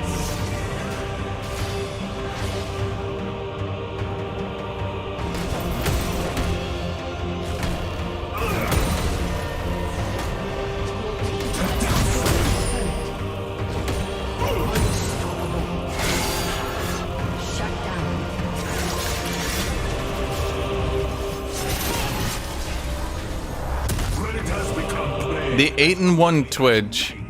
Hold on. If you're listening to my stream, my dude, I can't talk in game, but if you're listening to my stream, the 8-1 Twitch, who barely had an item lead, he had a little bit of an item lead, right?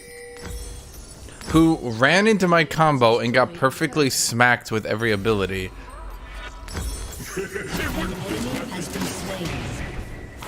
While I'm building full anti-Twitch gear.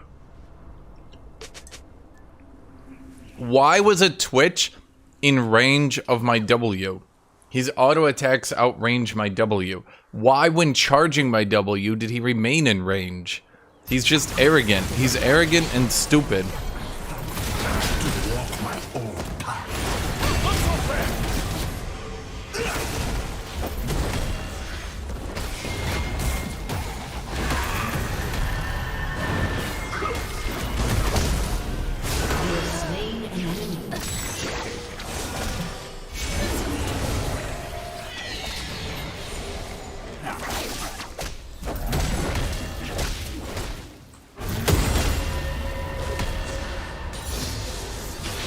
We're finished here. There's a smell you can feel. I start holding back.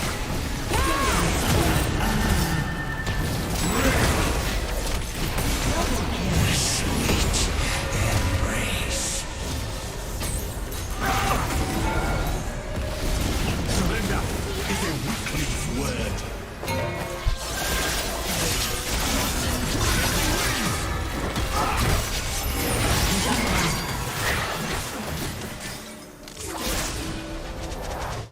Cosante Z does a soft auto reset.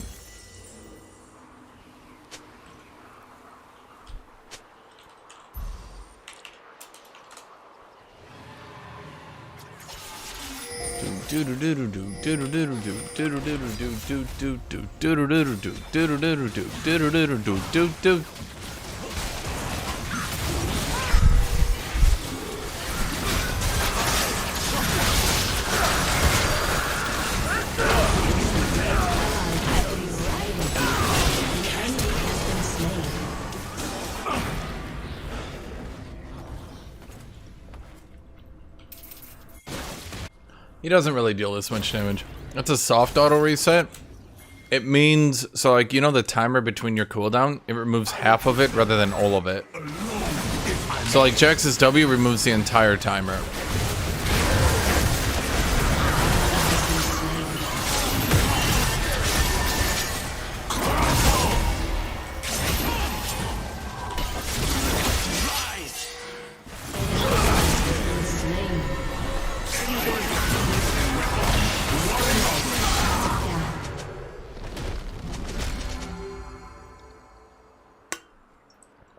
Honestly, my favorite part about fighting Yone is the fact he's basically unkillable if he actually knows what he's doing. Like, it just takes so fucking long to kill him. He's just so unbelievably good at never dying. Uses E, now runs faster than you. Aha! I'll wait at his endpoint. Walks up to enemy, Q, Q, ends E, Qs through you, W's you, runs away. Wait a minute. Now he's shielded and I'm knocked up and he's walking away from me again. Atrix E is a full auto reset. I'm not sure why they decided to go with a half auto reset. They just did.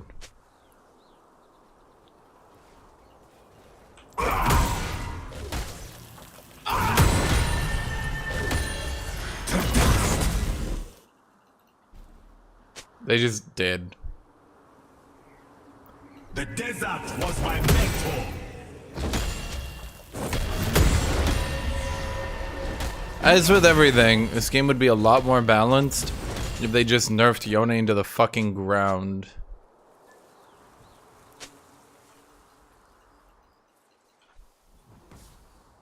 Shift like the sound, strike like the eagle.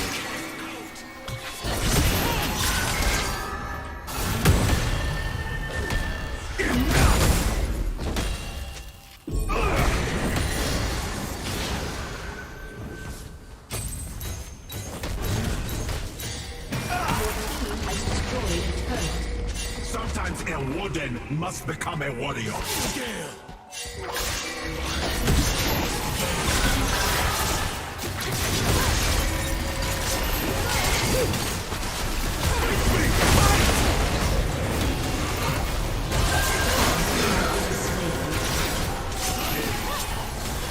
Okay.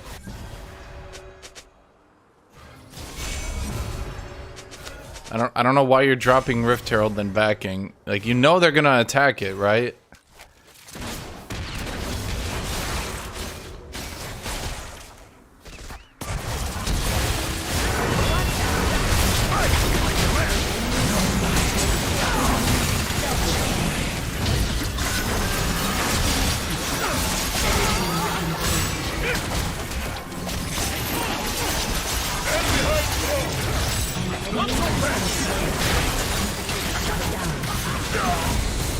An ally has been slain.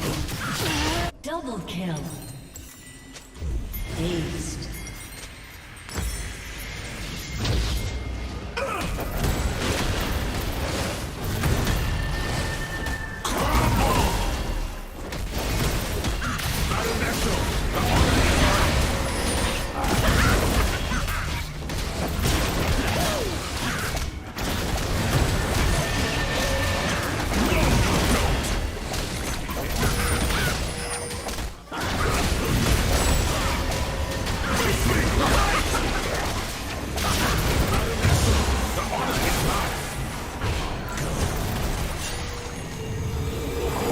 But he didn't even take all the...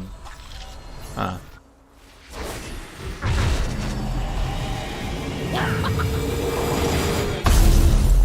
Must I do everything? That's probably, well, I mean, then just start removing some of Yone's bullshit. No more movement speed during E. If the enemy asks, No more CC immunity during E. Just those two changes alone. Just those two would do so much for the game.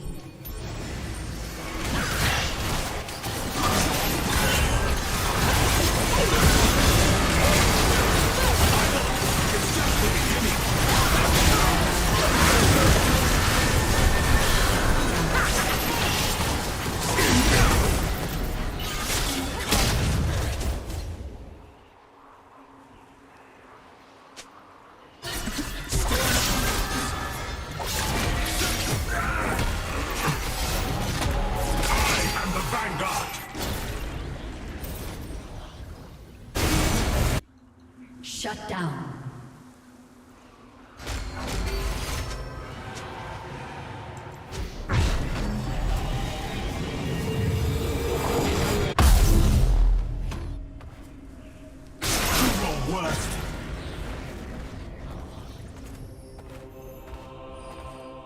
Like, why should Yone be running at me in that situation? And there's literally nothing I can do.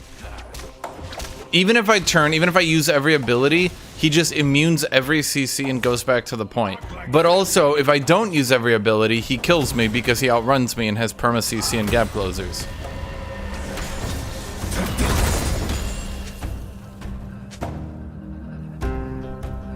The champion needs his mechanics yoinked the fuck out of his kit.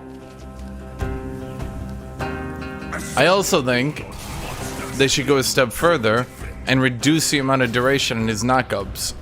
He's not Yasuo. His shit is so easy to use because it marches him forward.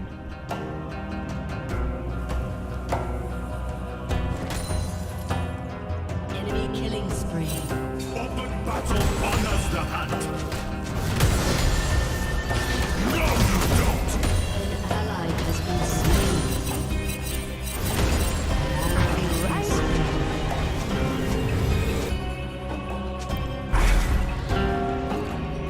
Your turret has been destroyed.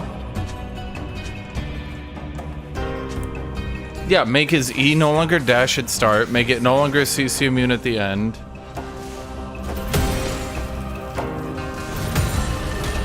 You'd actually be getting somewhere. Turret has been destroyed.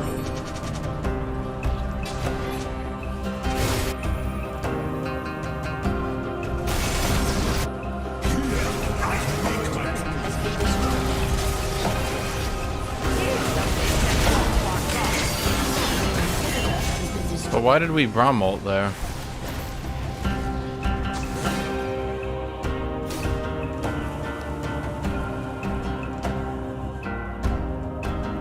No monster greater than pride.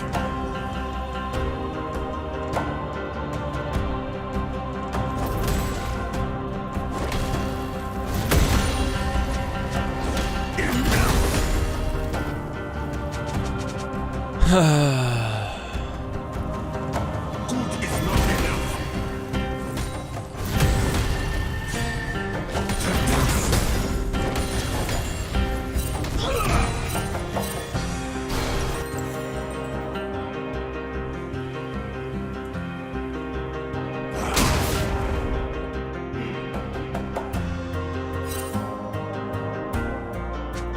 Roar with every step.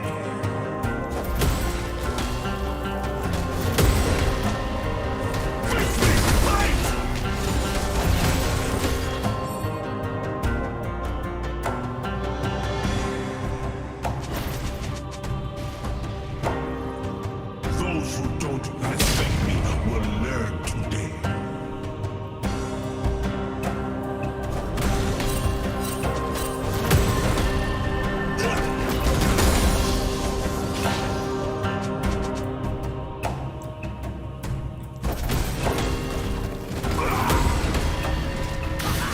But it has become gray as quickly as night becomes day.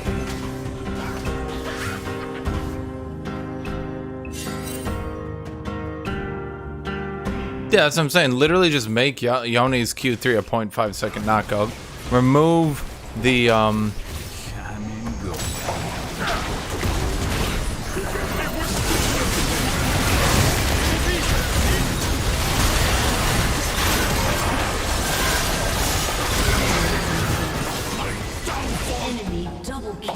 Yep. Enemy killing spree.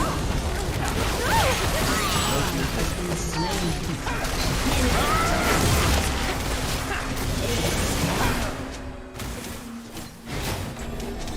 It's okay. He ease forward into R. Now he's CCing in an AoE, and even if he gets countered at the end of it, he can do a CC immune escape mode. Yep.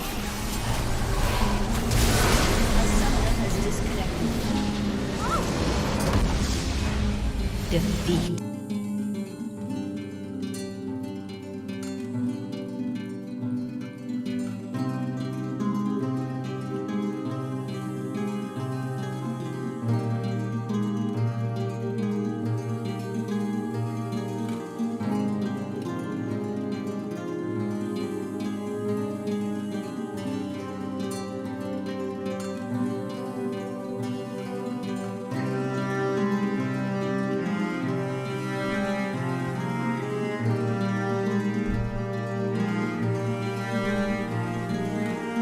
Imagine Yone wasn't that OP. How hard would that be, right? Remove CC immunity on E, remove movement speed on E, remove E being a gap closer.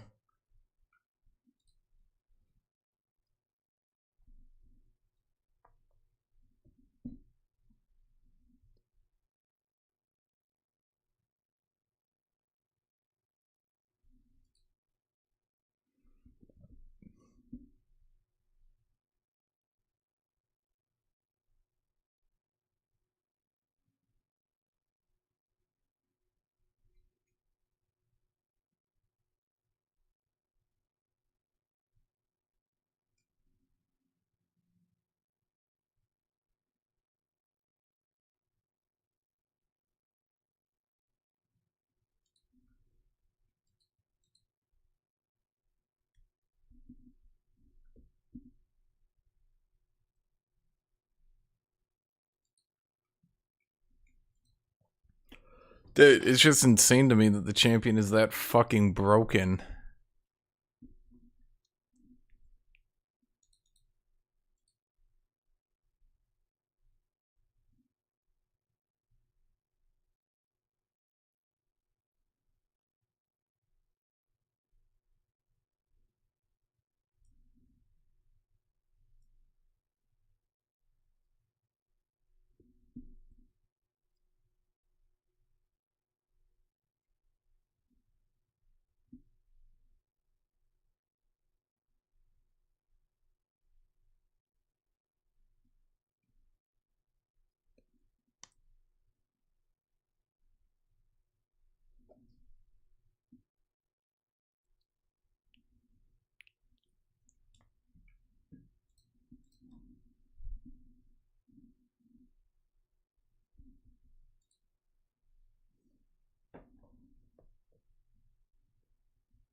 Dude, Yone is the only champion in the game that literally cannot be countered.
Wait, is that Tristana mid?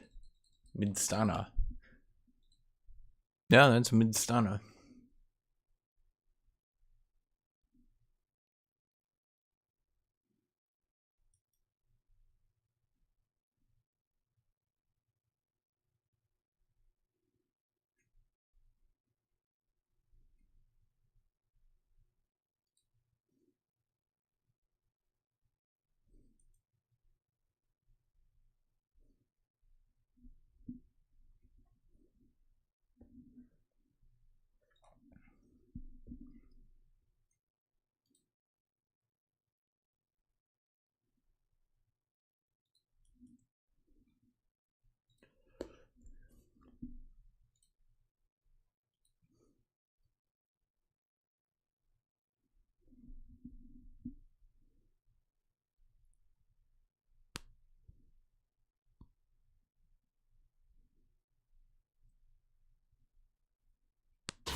Keep your heads high. We are worthy. Yeah, man, it's Tristana.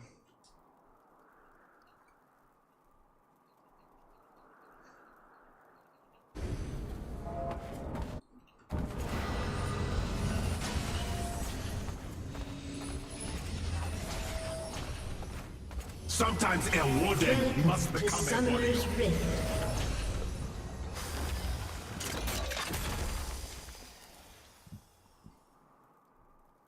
"30 seconds until minions spawn."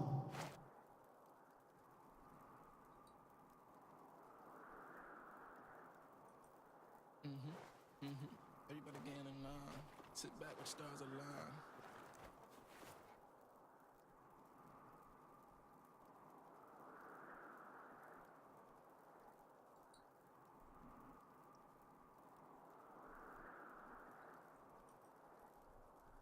Minions have spawned.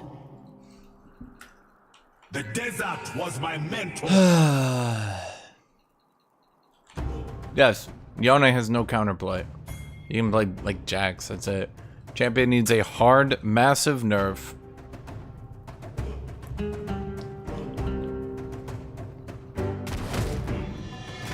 Nerf him into the fucking ground. Alone if I must.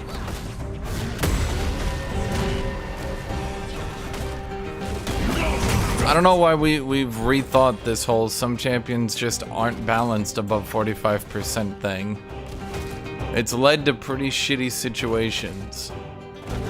Let's look at Azir as one example. Riot was trying to push Azir up the win rate for the longest time. What happened? Did we get a more balanced game? Did Azir become more fun to play? No, he just instantly became pick ban instantly for the entire rest of human history.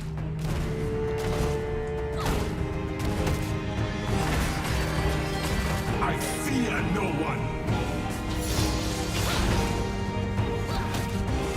Yes, 45% win rate. That would be about good for Yone.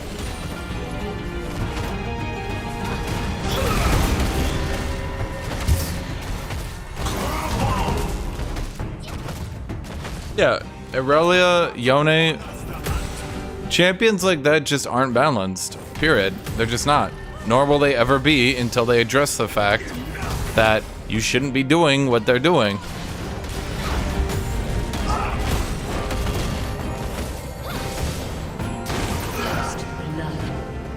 Huh. Has been slain. An enemy has been slain. Yeah, dude, Yone loses to every top so hard that he's always one of the most picked top laners. That's crazy. When's the last time he's left the top 20? You'd think a champion that loses to everyone all the time would not be in the top 20, ever. Even Ornn has left the top 20. Yone? Never. Hesitation is defeat.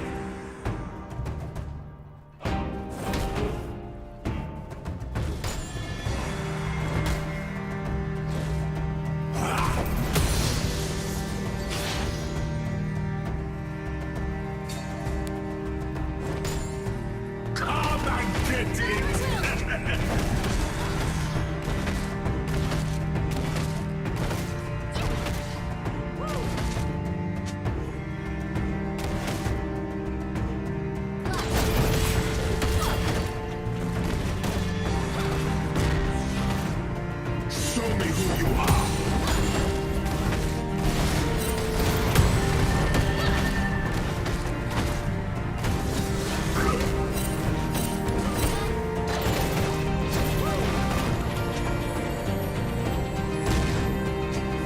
I'm a bit unsure what I'm supposed to be doing here into Tristana. If I get into melee, she just stands still and autos me. If I sit back at range, she's ranged.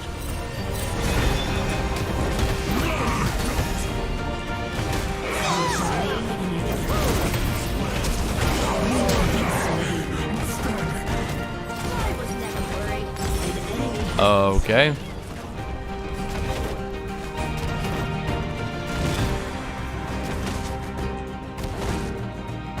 That's weird because I don't see Yasuo in the top 20 for top lane.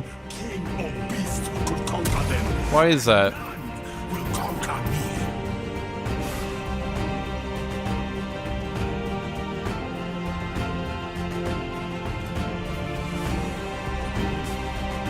People only playing because of Yasuo, but I don't see Yone and Yasuo.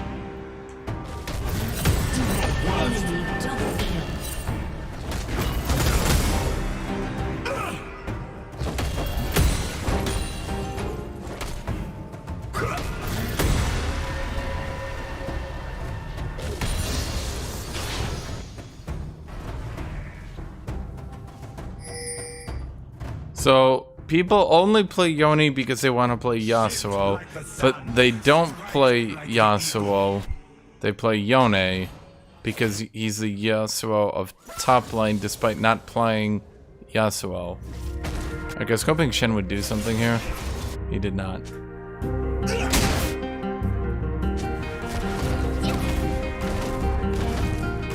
No monster greater than pride.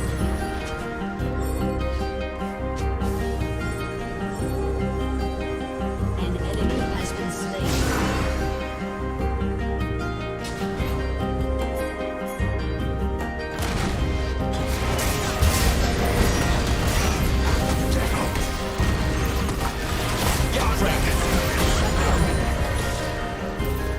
I needed to make sure she didn't kill Shen.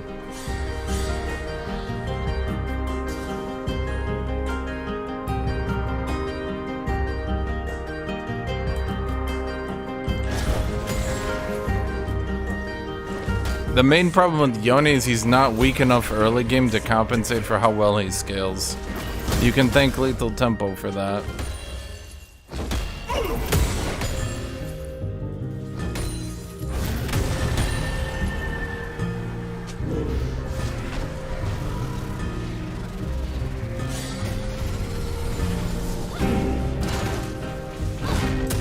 So people that don't play Yasuo are playing Yone because they love Yasuo so much. Do I have this right?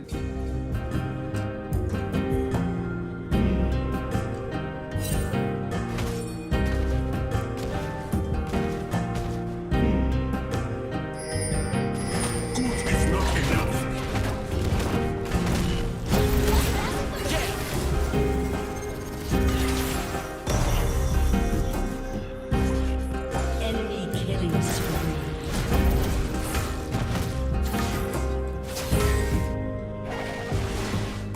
I am the vanguard. This is an interesting argument you're making. I'm wondering if I can just get you to clarify that. People that don't like Yasuo and don't play Yasuo are playing Yone because they like Yasuo so much. Grateful for the love we shared, but I'm thankful to walk my own path.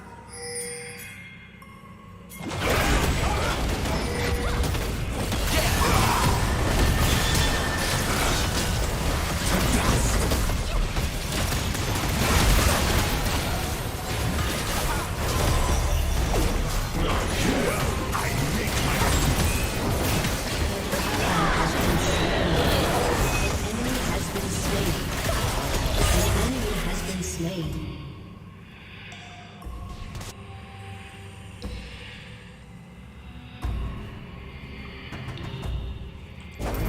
For Nazuma!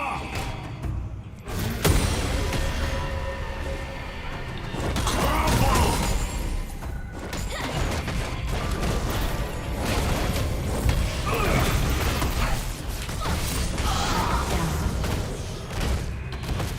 Okay. Boy, I guess I didn't notice how broken Tristana mid was. When she started like jumping on top of me level 3, I was like, wait, what? And nope, that's just what she does now, evidently. Not yet.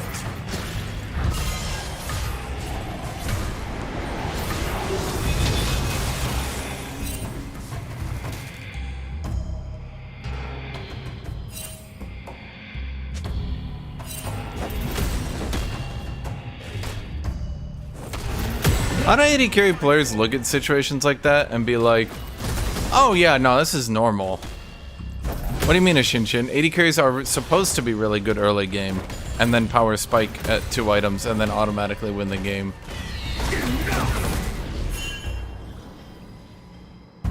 Roar with every step.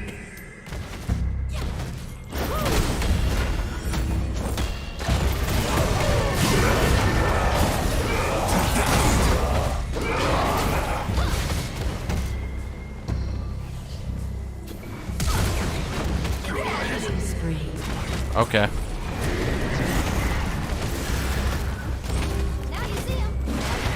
I think the problem, and this is just me thinking out loud here, I think the problem is when they increased her Q duration, it meant that, like, holy shit, when the fuck do you fight back? Why didn't they? No matter. So long as I am here, we can win. The attack speed buff and the Q duration, I don't know. Literally, when do you fight back? Because, like, she does her burst, you tank through it or whatever, right? But then she's still got the attack speed. Then she's still got the attack speed. Then she's still got the attack speed. And then you finally, it's like it wears out, and oh wait, now she's back to the explosive shot. Wait a minute, what?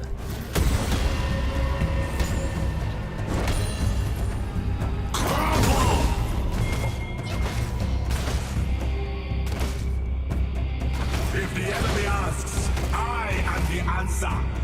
I think perma overextending Tristana mid is actually just really hard to gank. That's my take on the matter.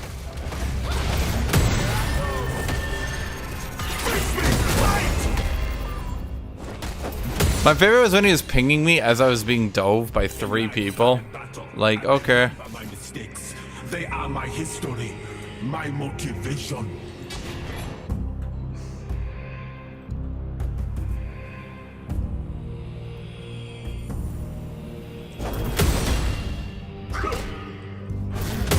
Enemy rampage.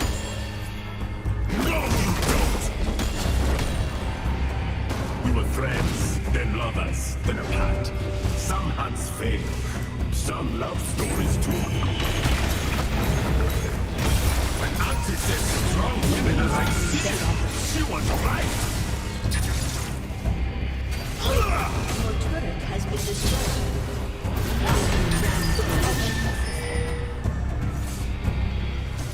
Shut down. An ally has been slain. It wouldn't be worth it if it were easy.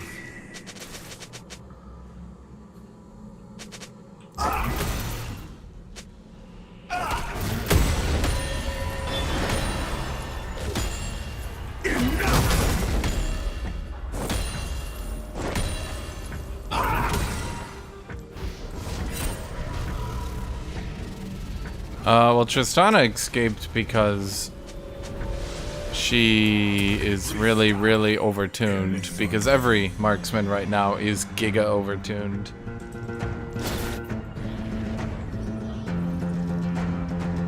Doesn't her explosive shot do like 200 damage at level 1? Like rank 1? Like level 2 Tristana can jump on you and get a 200 damage explosive shot. Those who don't respect me will learn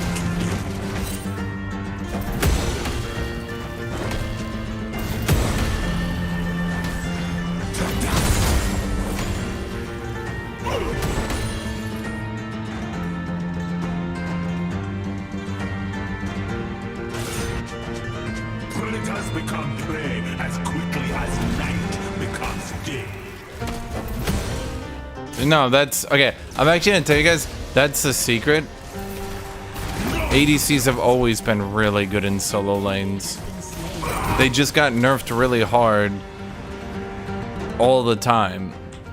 The secret is ADCs are the best early game class in the game.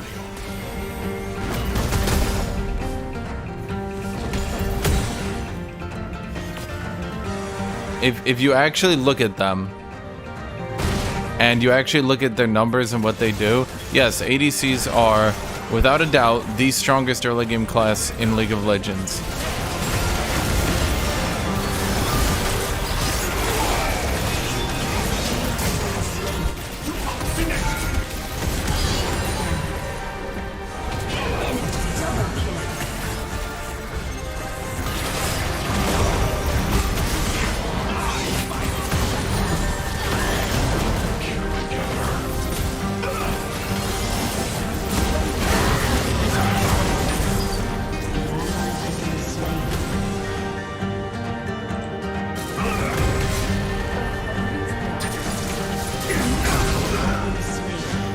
Okay.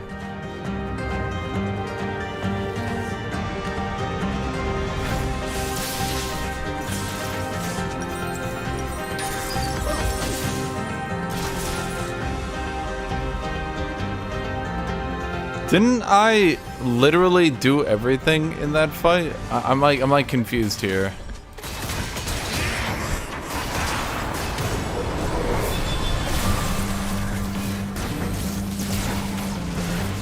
Like my tuffles, break me, and I return stronger.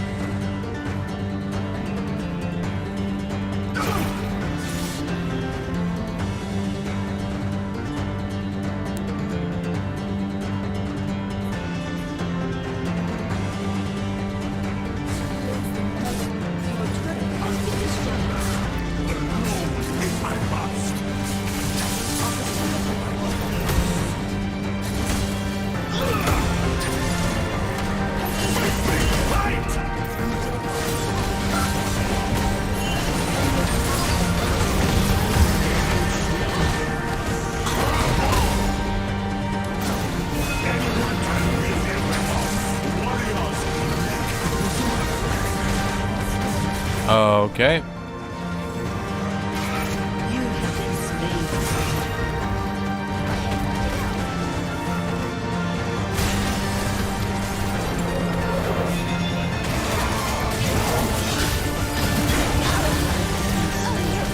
You know, they're literally not even taking fights on their side of the map. They're only taking fights on our side of the map.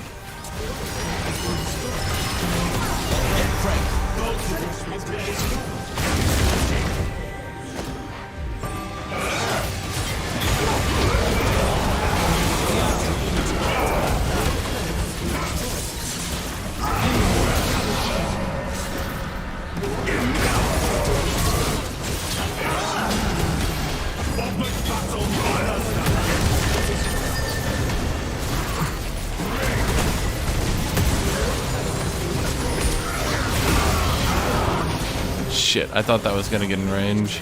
Wasn't much for me to do behind here.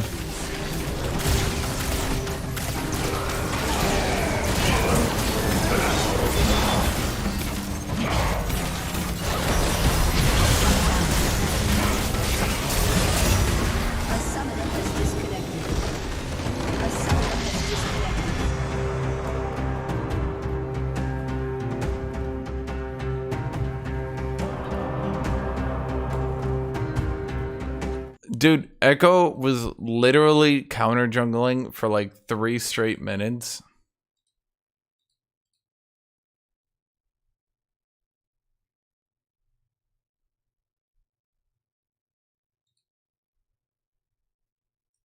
It was literally counter jungling for like 3 straight minutes while we were fighting.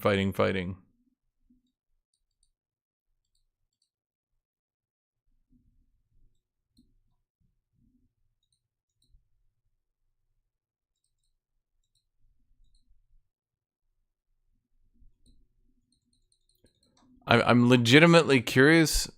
Like, did he think that was gonna play out differently if he just kept farming it out or something? Like, was that his thought? Like, if I counter jungle enough, we'll win.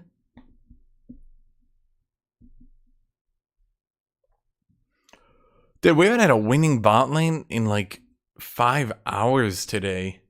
I won 2 games and then I've just lost every single game on bot diff.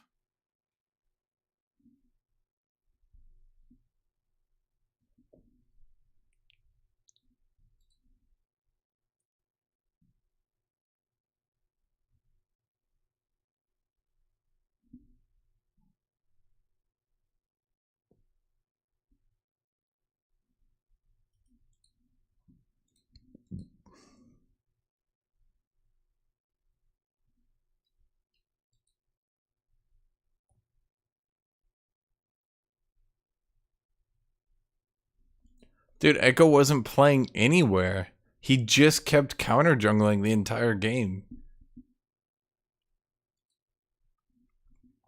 And yeah.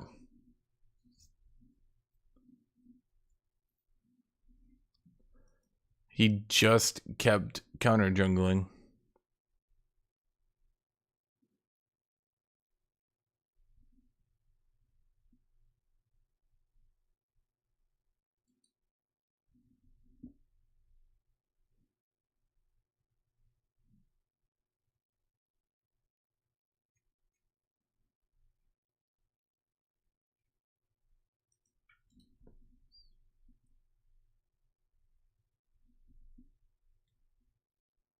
Dude, I literally had I had 2 games where I could win, and I've spent the last 5 hours getting diffed by bot lane. Literally every game is just bot diff, bot diff, bot diff, bot diff, bot diff, bot diff, bot diff, bot diff. If my bot went even, maybe that would be something.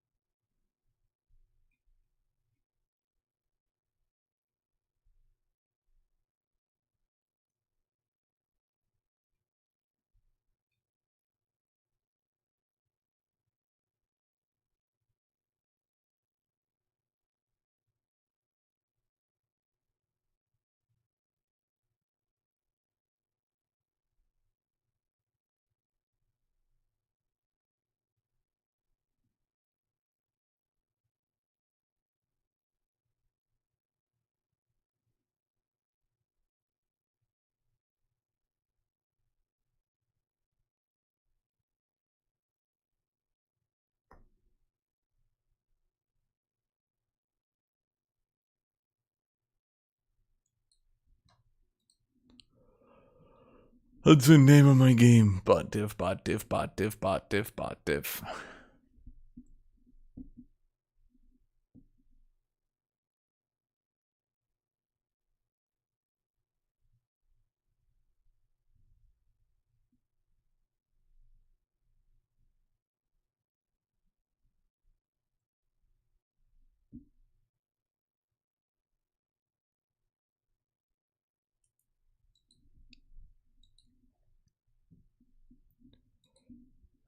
I mean, there's nothing to even watch here. Let's be real. Like, what are you even watching? You're just watching bot diff, bot diff, bot diff, bot diff, bot diff, bot diff, bot diff. Cool. Bot diff, bot diff, bot diff, bot diff, bot diff, bot diff, bot diff.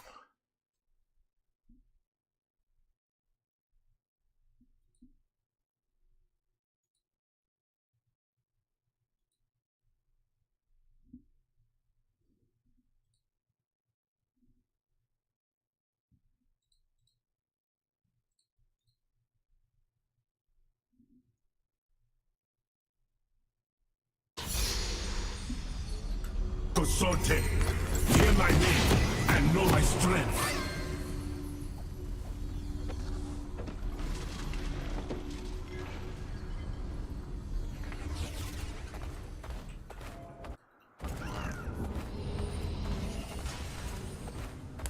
Dude, it's because it's impossible. Okay, I've actually, like, I've been paying attention. The issue isn't even bot lane itself. like the lane. The issue is if bot wins, you get the strongest late game character, the marksman. Then you get bye. You get the strongest late game character, the strongest early game character, the marksman. Then you get roaming support. Then you get Giga Dragon buffs that basically automatically win the game.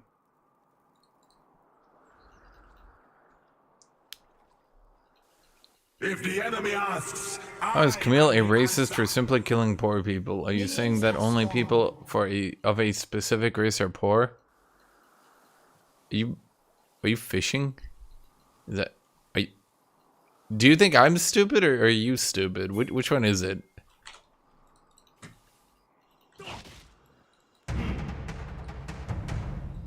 the desert was my mentor.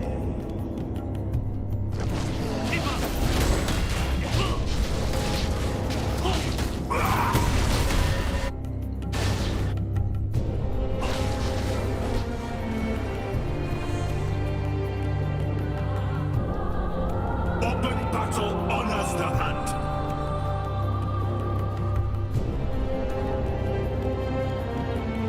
The worst monsters were once human.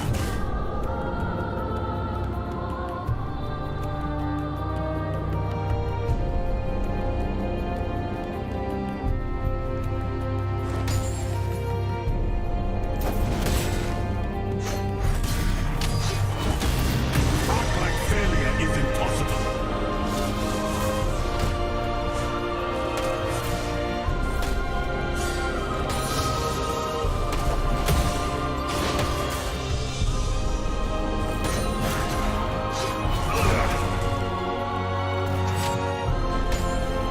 Survival is just the beginning.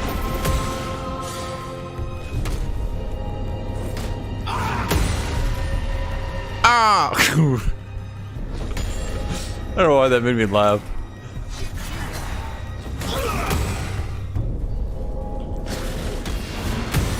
I will push them back, alone if I must. Dude, I want to play Panzer Dragoon Saga one day. To dust.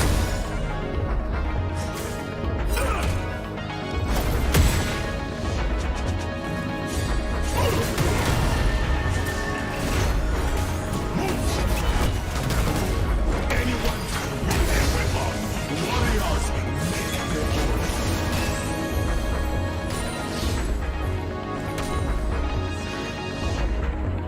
That's what I aspire to.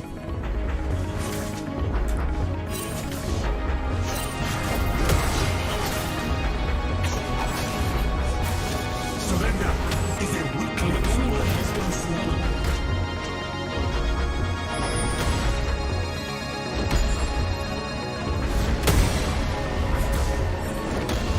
Face me, fight!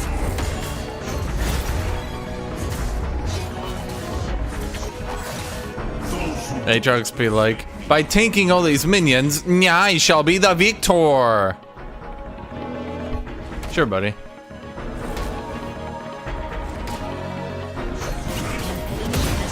enemy has been slain. An ally has been slain. every step.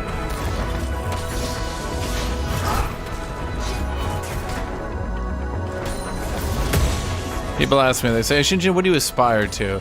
I'm like, there's this really old video game that I think would be kind of cool. My friend's like, what?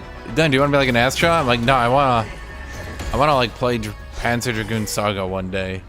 Everyone's like, could you emulate it? And I'm like, well, yeah, but I want to like, play it, like on the original console. I just think it'd be cool. Everyone's like, so that's your goal in life? I'm like, yeah. Sometimes a warden must become a warrior.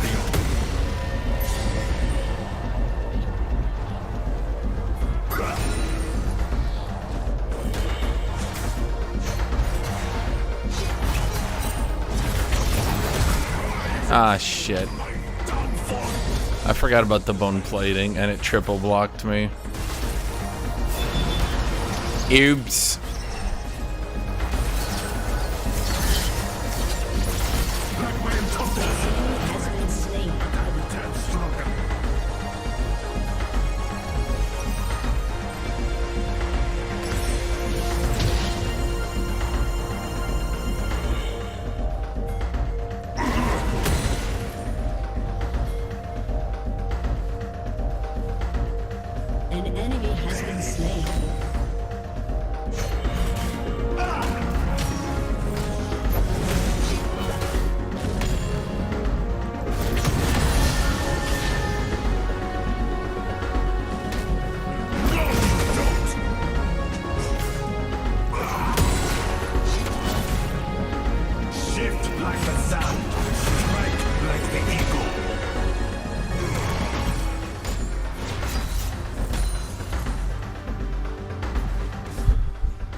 Let that be a lesson to you.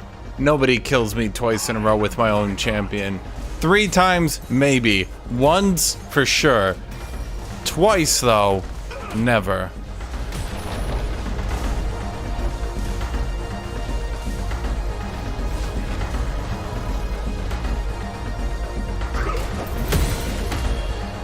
For those of you who don't know, Panzer Dragoon Saga is one of those old games that's like, what do you want to call it? It's like lost to time, so to speak. Basically,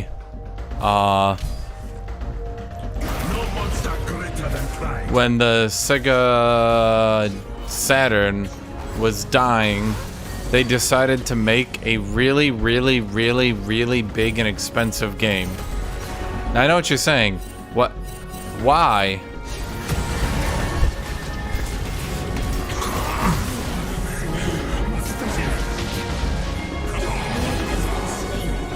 Yeah.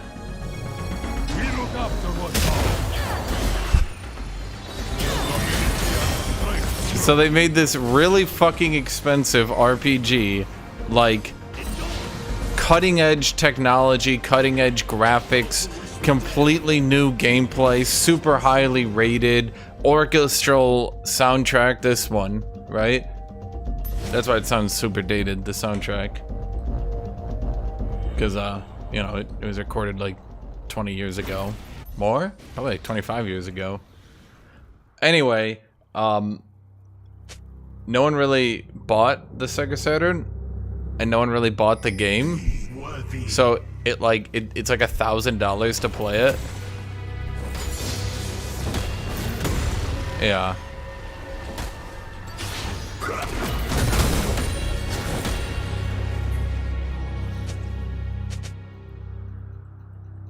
Until my last breath. An enemy has been slain.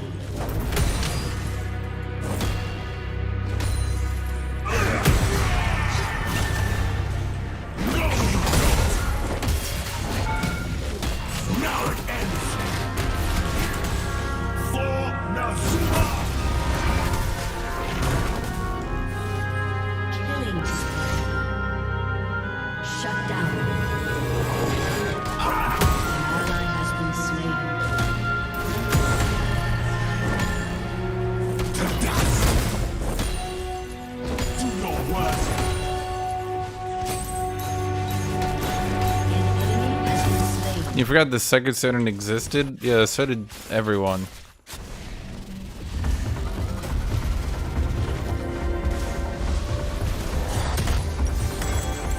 It also had a story. So it also had a story that was like one of those old, like, mystical. It basically, you know those stories like, oh god, here. Doki Doki Literature Club or Undertale or any of that. It had a story that was that. Basically throughout the entire game. I can't remember exactly, but it's basically like there's a great destroyer you're trying to stop. And then when you get to the end of the game, you learn you're the great destroyer because you're about to turn off the game. Yes, really.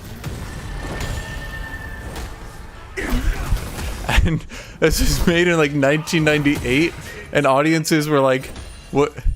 What?"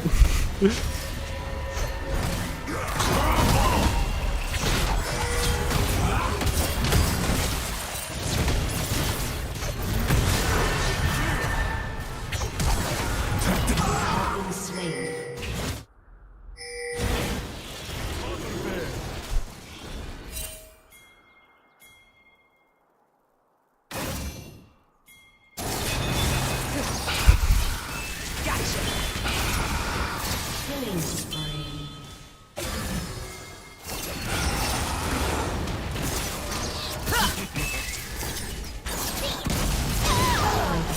Well, it was like, okay, so it was like one of the first meta stories. Basically the story goes, An enemy I can't remember exactly, so I'm probably off a little bit here, but it's basically like the god of the universe is like, well, you could play the game again, or we're all dead. So, yeah. Together. Shut down. Why did I have a blitzcrank brush camping me? Can we talk about that? Rampage. There's also this crazy fucking video essay that was like 3 hours long written about it. And I watched it once and then it got taken down. I've never managed to watch it again. It was like such like an insanely goddamn well done video essay. And then it just got taken down. We were friends, then lovers, then apart. Some hunts failed. Some love stories too. Unstoppable.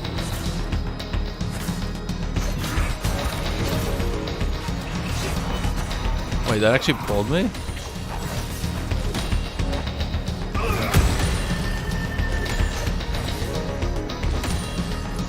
Every scar, a lesson.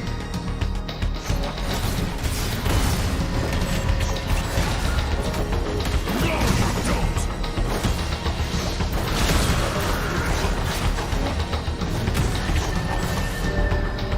Face me, fight! Show me who you are.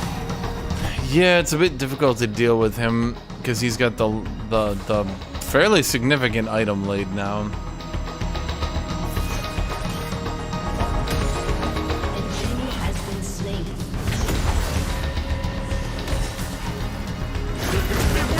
Worth it if it were easy.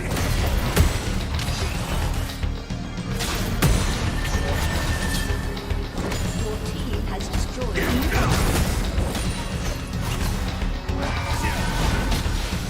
Back up!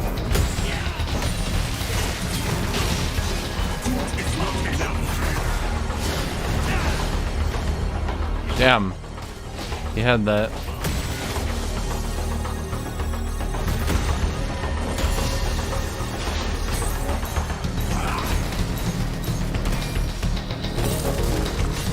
Predators become prey as quickly as night becomes.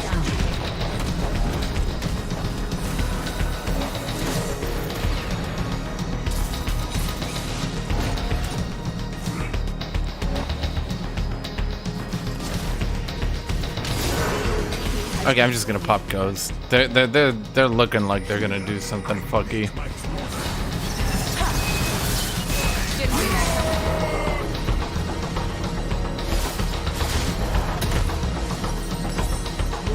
Has been destroyed. So like, okay, just to give you guys some perspective, a game with a soundtrack like this was released next to like Sonic the Hedgehog. Good thing we separated because he'd be right. I'm just saying, it's like I want to play it just so I can be like, what the fuck? Because it just sounds like one of those weird games that got released and like was just totally doomed, and they knew they were doomed, so they just went wild with it.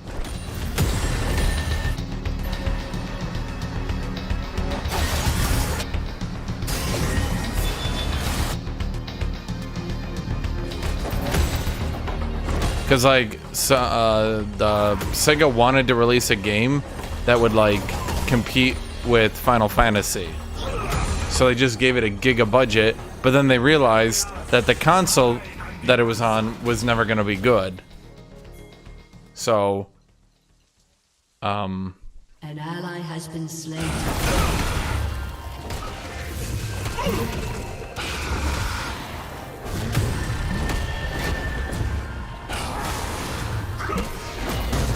what?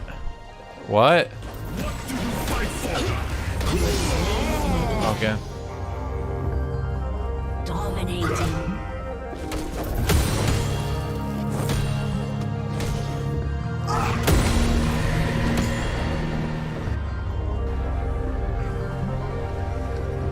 The desert was my mentor.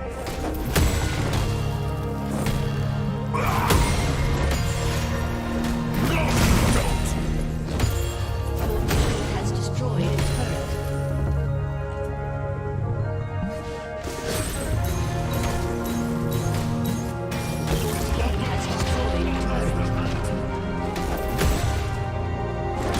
I think he's lagging. I think he might be intentionally feeding, but no way. Why would he do such a thing?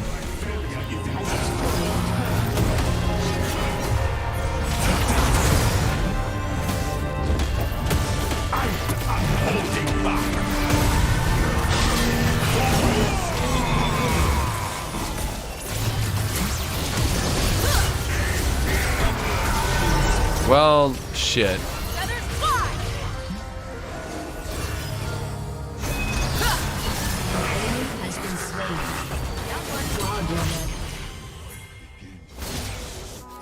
But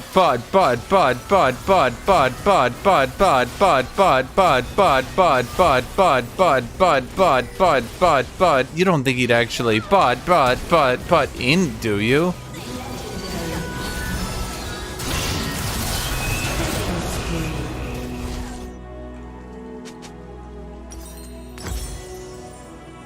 Why didn't they? No matter. So long as I am here, we can win.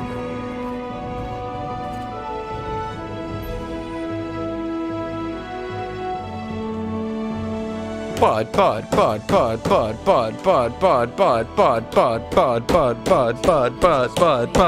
why would he feed? My ancestors built Yazuma. No god, king, or beast could conquer them, and none will conquer me. Rampage.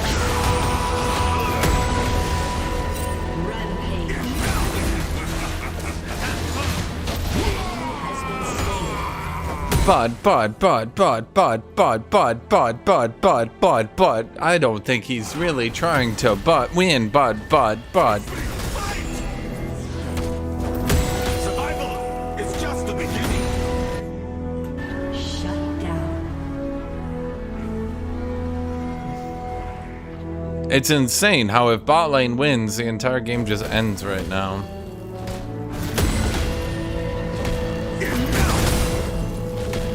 Pour one out for GP players, by the way. Riot nerfs them when they're buffing ADC items, then they nerf them again. Now they're nerfing the items and not buffing him.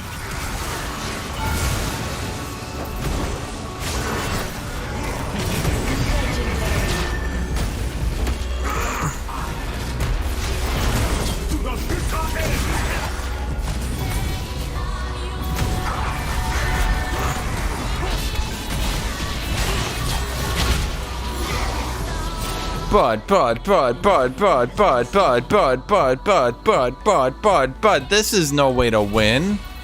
Anyone can wield a weapon. Warriors make their own.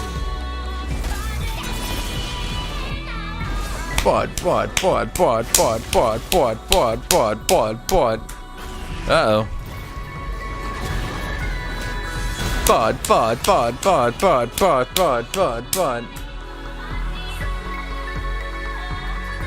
Surrender is a weakling's word.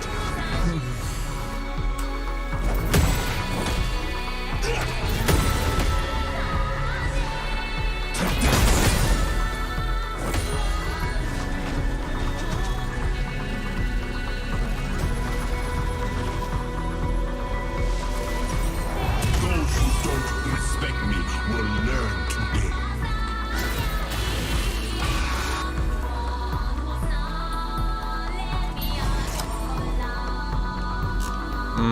Beans.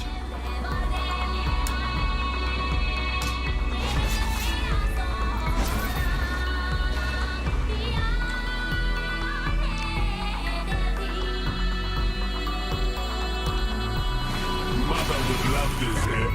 Her only son fighting to the death.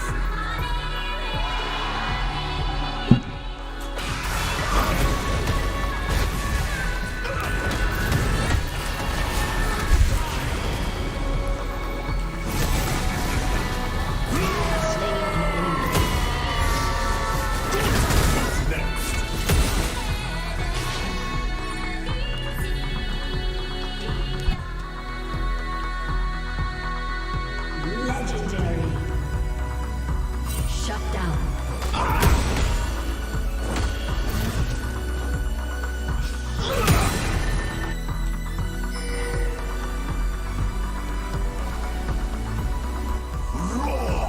I'm a simple man. I want beans. That's it. I want beans.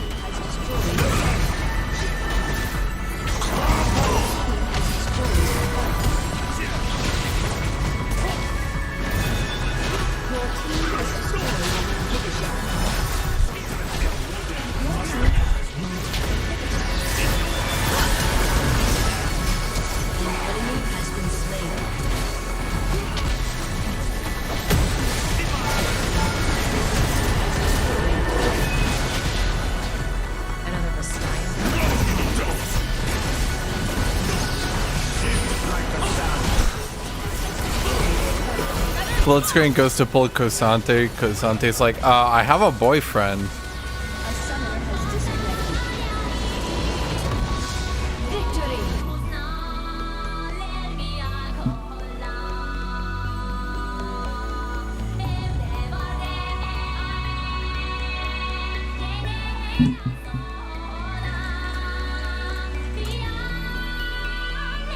Let me see if I can find this, chat.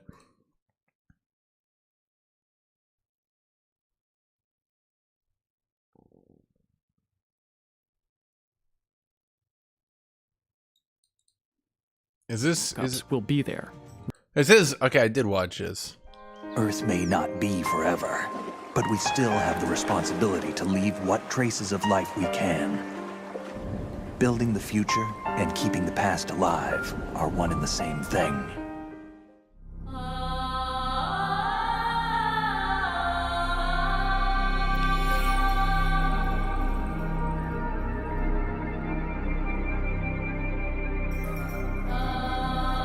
Right this moment, boot up any mid-range computer or laptop and you'll have instant access to almost every PC game ever released.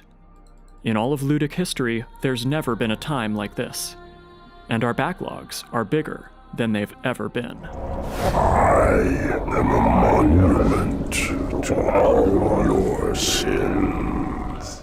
Compared to how things were just 10 years ago, Halo 2 you had no so much longer a need better to be a plot. hot hand with DOS command prompts to enjoy some true blasts from the past. The open nature of the PC as a platform has made this kind of archival work and preservation a possibility. But this is only half of the story. There is an entire domain of gaming history that has yet to be accounted for and properly archived: console gaming. These games are no less important to the history of the medium than their PC counterparts. In fact, many of the most important technological and design breakthroughs happened here, on home consoles. In many cases, years and years before PC gaming finally caught up to the curve. And yet vast numbers of console games that came out before the PS3, Xbox 360 generation are in danger of being lost to the mists of time, and vanishing entirely. This is a crisis of history and preservation, and a crisis of art. It's also a sign of just how young gaming is as an artistic medium, in that it's now experiencing the same preservation problems that plagued the early years of film. Fritz Lang's Metropolis is one of the greatest sci-fi movies ever made, and full stop, one of the most important films ever put to celluloid. But for nearly a century, there were no high-quality masters of the film available anywhere. Only grainy and washed-out reproductions, which were also missing about 30 minutes of footage. It wasn't until a pristine reel was discovered in an attic in Argentina in 2008 that the world could finally see Metropolis in its fully restored glory. I guess the South American Nazi hunters must have missed that one. Buenas noches, mein Führer. Yeah. But unlike the early years of film, classic console gaming has its own problems that are totally unique to the medium. The reliance on proprietary tech like cartridges and system-specific gamepads means that these older games aren't just difficult to preserve. They're nearly impossible to play on their original hardware, unless you're a dedicated collector with thousands and thousands of dollars burning a hole in your pocket. The Quintet trilogy on Super Nintendo, Soul Blazer, Illusion of Gaia, and Terranigma, is a perfect example of what we're talking about here. These games were major milestones in the evolution of the story-driven action RPG, the absolute definition of a genre-defining series. But unless you're willing to shell out hundreds of dollars on the resale market, there's no way at the moment to play these games legitimately. And out of all the games that are languishing in this purgatory for intellectual property, there's one forgotten masterpiece that speaks to why preservation is the defining issue of our time for video games. Join me on this journey, and by the end of this video, you'll understand not only why this game was truly a once-in-a-lifetime event, but also exactly who the heroes and villains are, and why our whole profit-driven system of copyright and IP is so busted, counterproductive, and hostile to art. It's a masterpiece of a cinematic 3D RPG that absolutely goes toe-to-toe with the Final Fantasies and Diablos of the era. And it's a game that is dearly beloved by almost everyone who has had the good fortune of playing it. This game was highly regarded and well-reviewed when it was released, and yet sold only a few thousand copies outside of Japan. This is Panzer Dragoon Saga.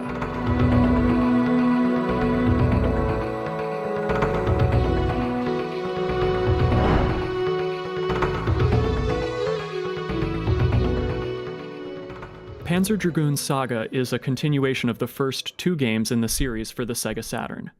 Panzer Dragoon in 1995, and its prequel, Panzer Dragoon 2 in 1996.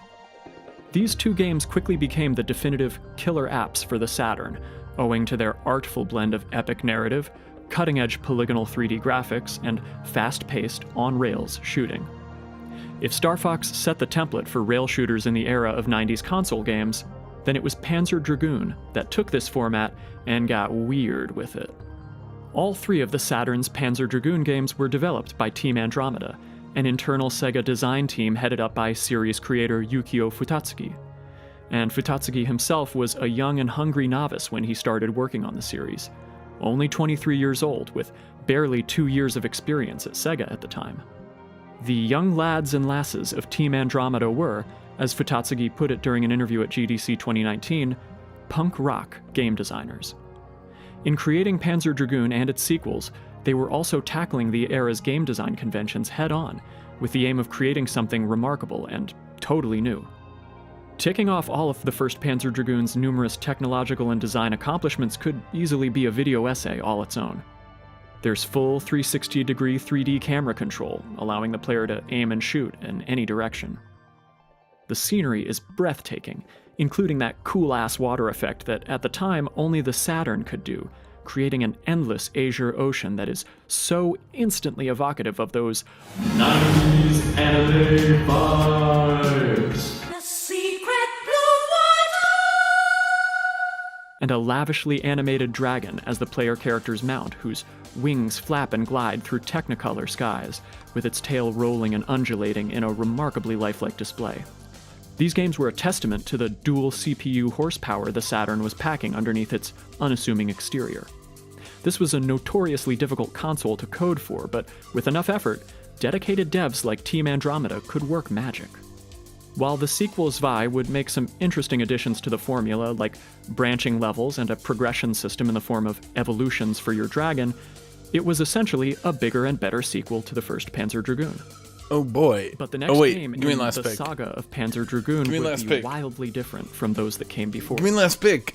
Both Panzer Dragoon and Zwei were a looking-glass view of a post-apocalyptic world. As the player glides through these far-future landscapes on the back of their mighty winged unleashing Vulcan blasts and homing lasers, they only ever get tantalizing glimpses from above. You fucking the world bitch. Fallen into ruin below.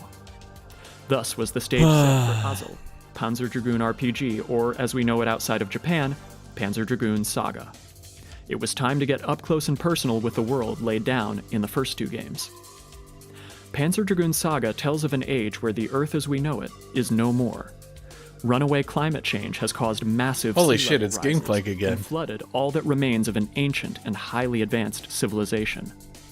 And yet, in other parts of the planet, most greenery and verdant life has given way to wastelands and creeping desertification. Panzer Dragoon invokes the same paradoxical future humanity is staring down right this moment. A world with too much water, and yet also not nearly enough to go around. The web of influences here is as broad as it is deep. Panzer Dragoon contains the DNA of so many major works of science fiction.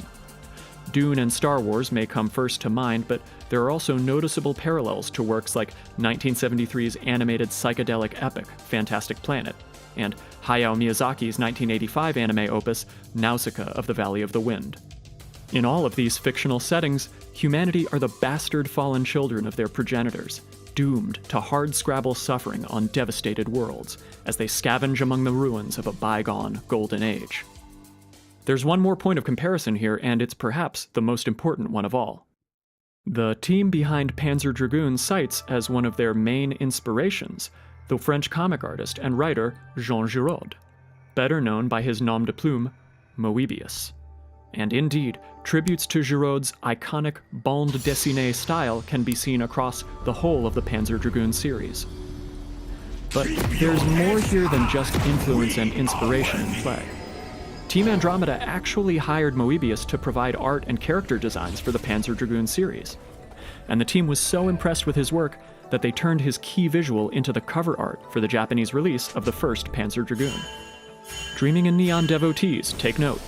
Truly nothing can escape the long shadow of Jodorowsky's Dune. Movies have heart. Boom, boom, boom. Have mind. Have power. Have ambition. I wanted to do something like that. Why not? And this witch's brew of influences would eventually give rise to one of the most... Am I gonna fight Nico? I hope it's not Nico. Yeah, get up here, Gungan Plonkin. Round 3, bitch. Let's go. Ow. I hit my knuckle on that one.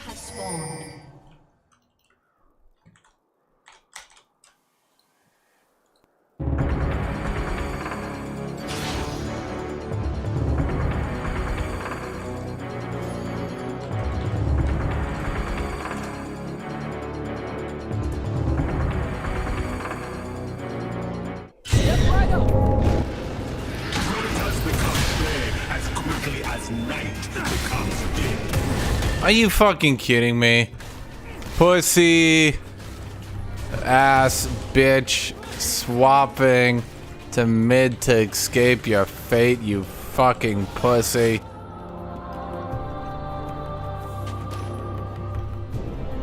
Anyone trying to wield a weapon, warriors make their own.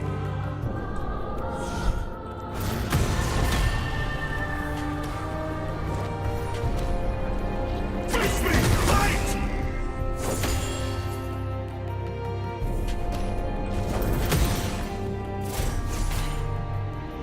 This is my fight. I like how much damage you take from ranged topliners at level 1, because like there's just no minion aggro anymore.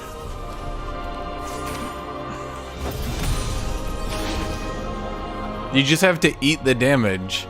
Like that's what the Doran shield nerf makes so interesting. The fact that like you have to eat this damage, you cannot get away from it.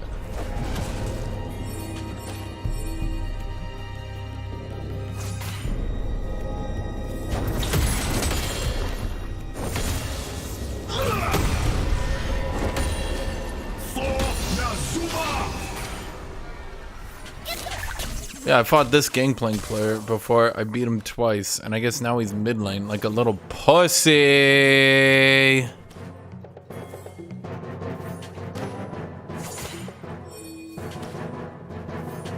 Open battle honors the act.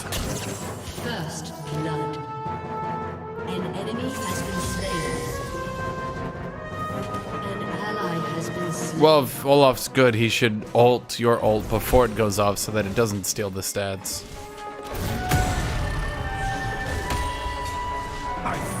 Not even if he's good, just if he's not an idiot. Like, there's no reason to let Mord take your stats.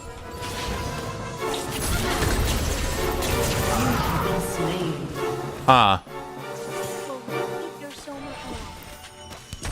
That's fun.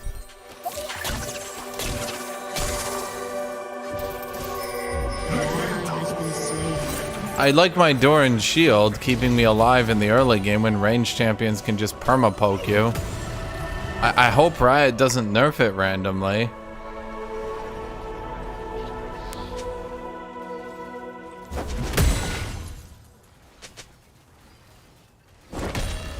It wouldn't be worth it if it were easy.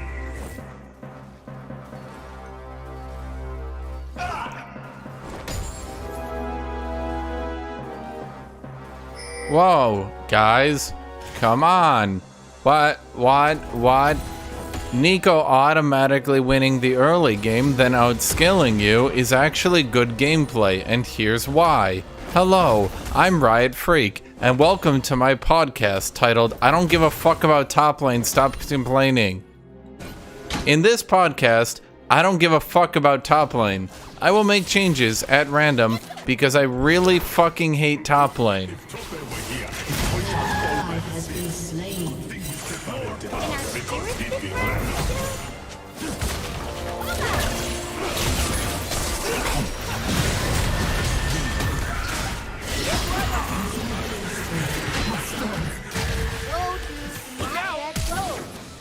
Enemy double kill. Yep. Why did Echo take so long to go in on that fight? Why didn't they? No matter. So long as I am here, we can win.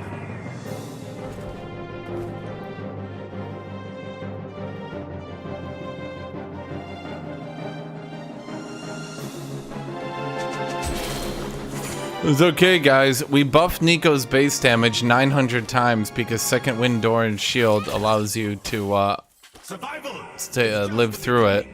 Surely, we won't randomly decide now to nerf door and shield second wind, so there's no real harm in it, right?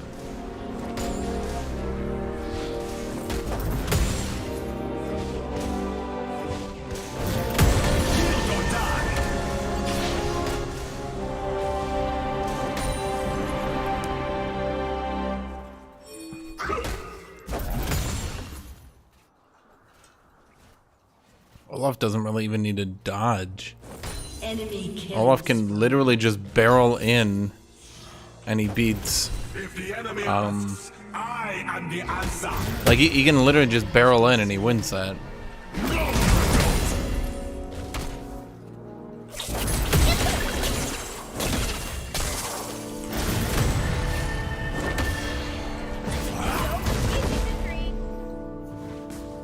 Act like failure is impossible.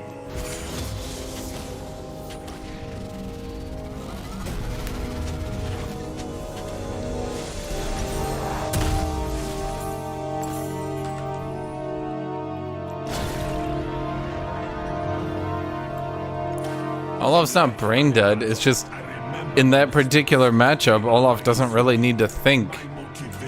Mord doesn't have like abilities that can dodge, his hitbox is big, he's slow, like you literally just run at him and you're good to go.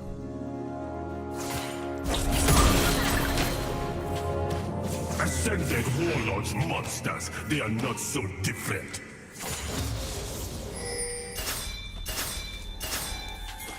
Are you serious? It's okay, guys. Range top are balanced. Just make sure to get your jungler.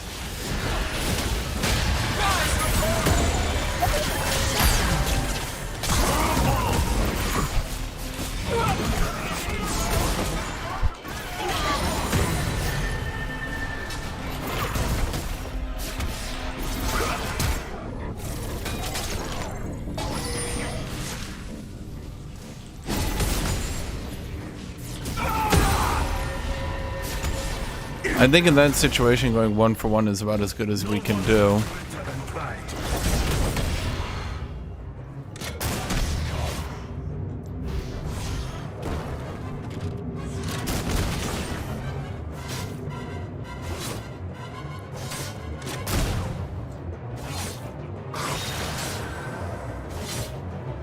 Roar with every step.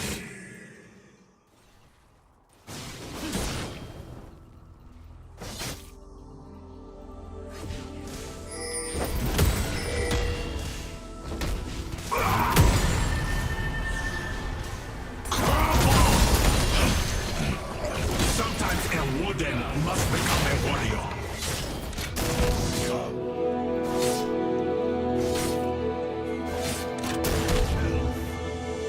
An enemy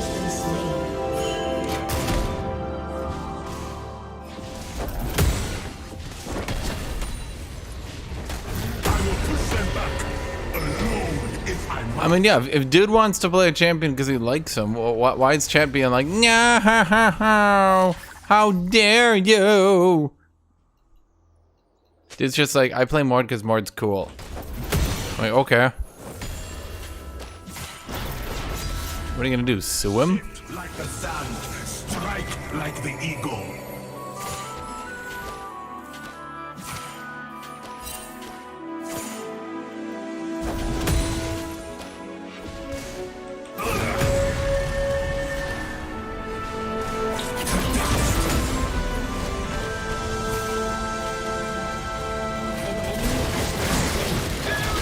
Double kill. Is a weakling's An word. ally has been slain. Enemy double kill. Enemy triple kill. Rampage. Ah, shit. I wanted to do that slightly differently.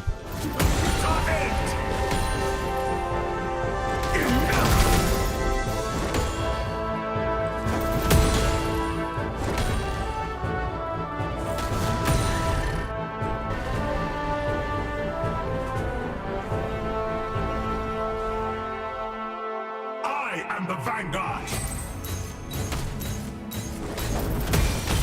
Nico has no chill because she probably realized she fucked up a bit on her early game macro. And,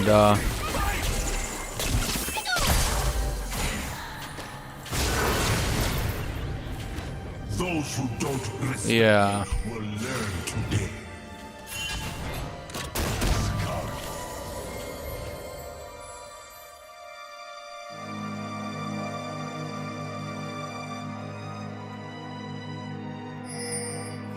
Is there anything I can do to keep my turret alive?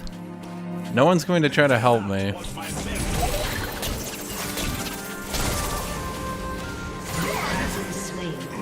Ah. She throws it out at random and she's caught me in my Q animation twice. It kind of sucks.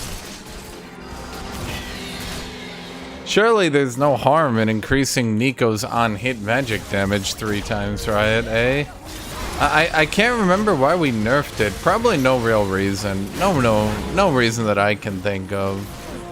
Best to just increase it and then forget we did it and then nerf Thorn Shield and then nerf Second Wind. Yep. That's the only way we can deal with it.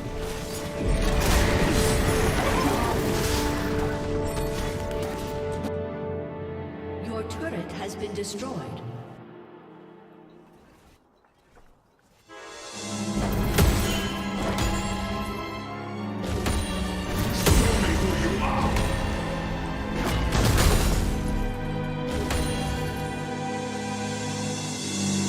I mean, I do outscale Nico. She's part of the infamous top lane class. The automatically win lane, then get outscaled. A class notable for, you'll never believe this, automatically winning lane, then getting outscaled.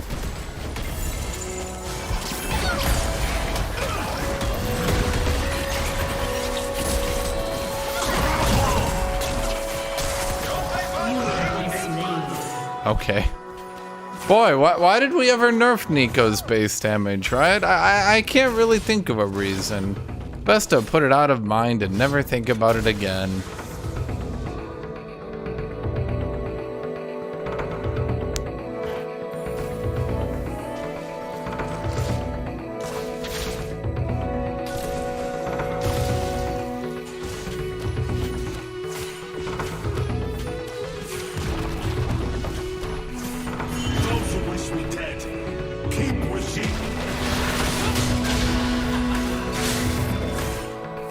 Dude, are you gonna defend the turret? Wait, what are you doing? Okay.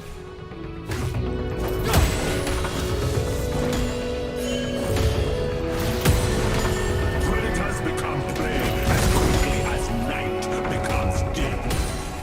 Godlike.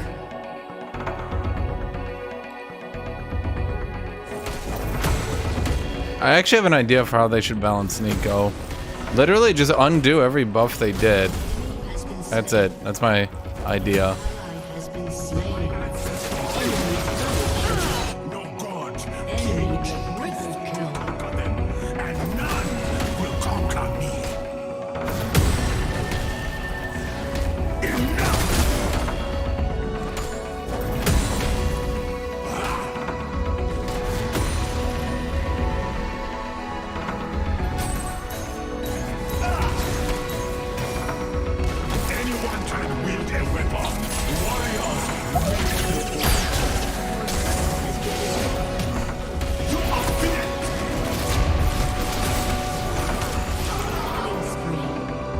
Okay.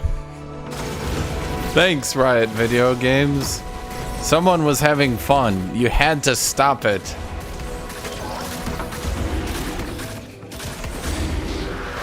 Yep. He picked an automatic win lane and then rolled a winning bot lane, so the game just ends. He also got the jungler. I mean, that's what I always say. If the top lane ever gets the jungler, the game is unwinnable for me. It happens every single time.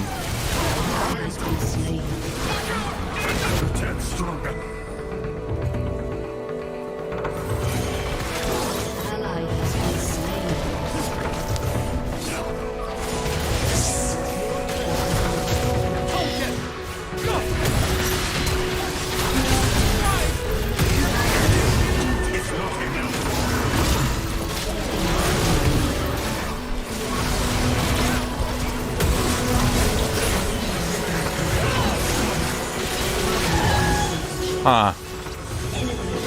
I kind of thought on that one. I don't think they noticed I was stunning Jinx. That's the only thing I can think of. I think they literally didn't notice.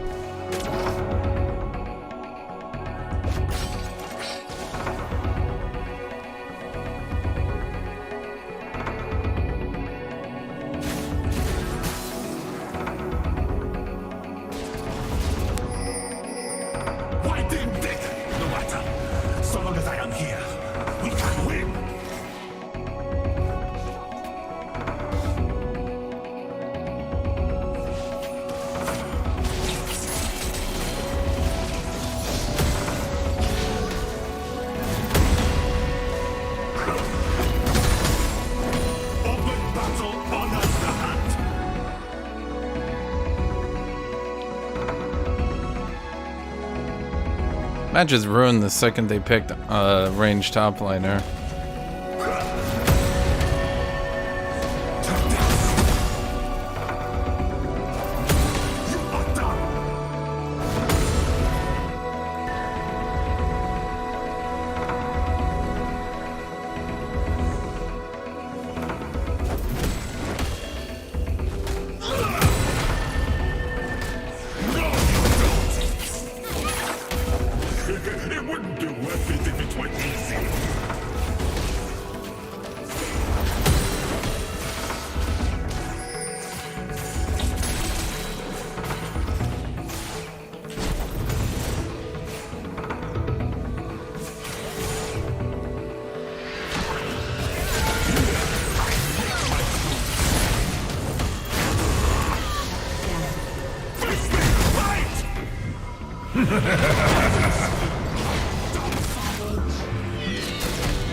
So even if my ult doesn't complete, it still CCs her for the beginning.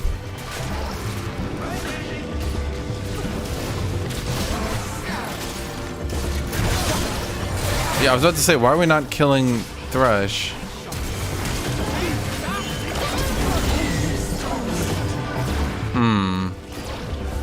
Seems to have a failure to communicate here.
One hunt ends, another begins.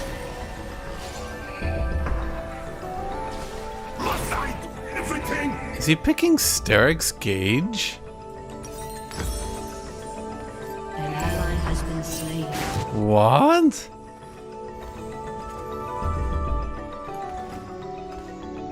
Ascended warlords, monsters, they are not so different.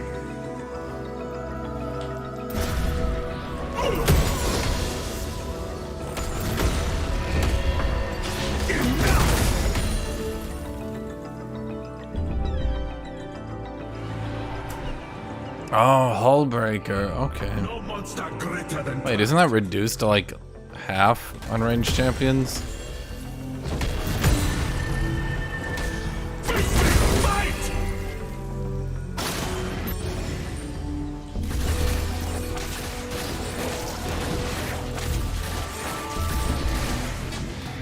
I'm grateful for the love we shared, but to adapt my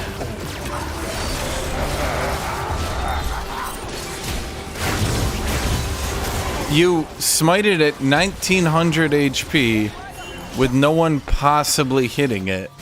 I thought he was gonna like proc his passive into smite, and I was like, oh shit, he's so smart. Then he just jumped over the wall and smote it.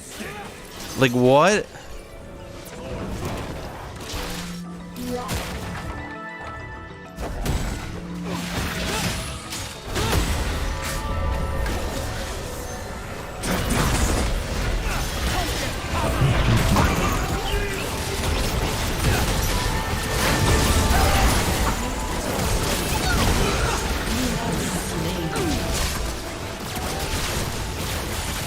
Dude, I thought like 100% he was about to make this like giga smart move, and then he just ran up and smite it 700 health too early.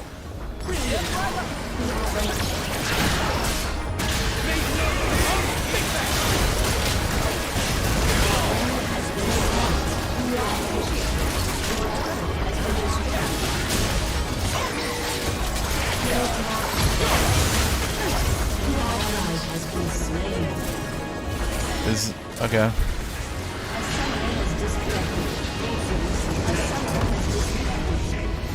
Well, that was interesting. Well, once again, they picked the automatically win lane class, and I had a losing bot lane. Yep.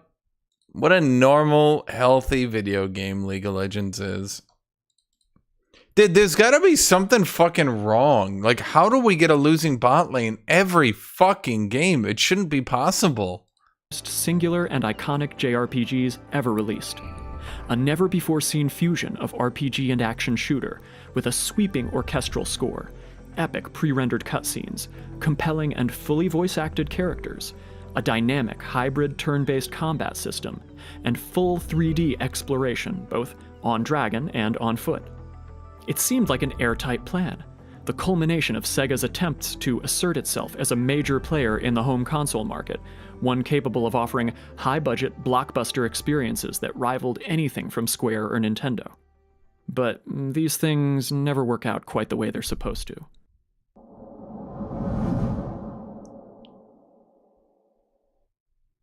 But I found something a lot more scary than cocaine. It's called Nintendo.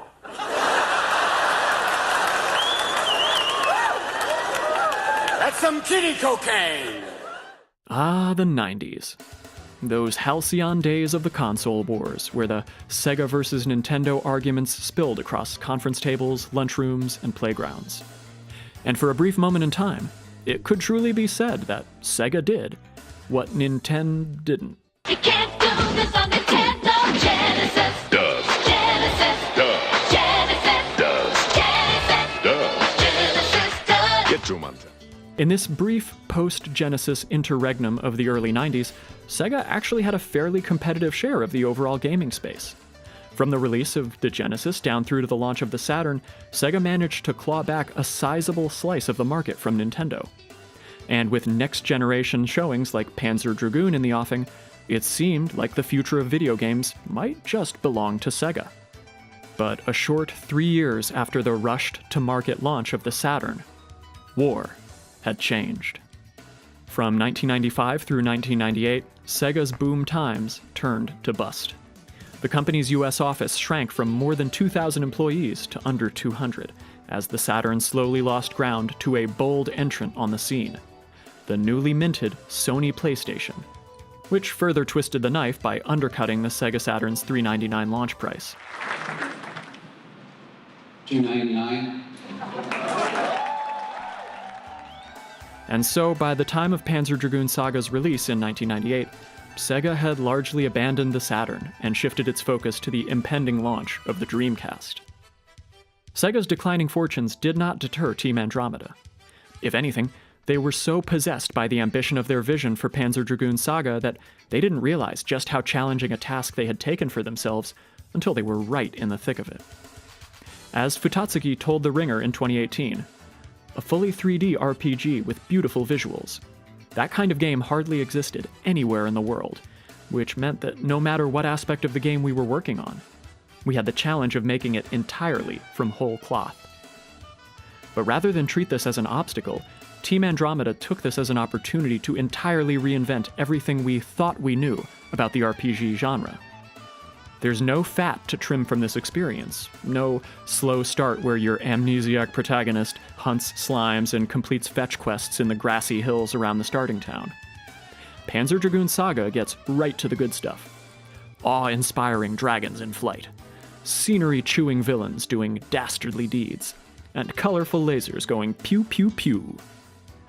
Initially, the game was planned to be even more ambitious than the version we got. Rather than a straightforward A to B story-driven experience, Panzer Dragoon Saga was going to take place in a non-linear and open-ended world. The player would be able to visit different regions and complete quests in any order they wished. An open-world game, years before open world was a fixture in the game design lexicon. I mean, tell me with a straight face that Star Fox meets Daggerfall doesn't sound like it would just absolutely rip and tear. But with the Saturn's hardware proving to be better suited for 2D sprites and artwork than for 3D rendering, Team Andromeda had to ditch their open-world ambitions in favor of a more linear, focused approach.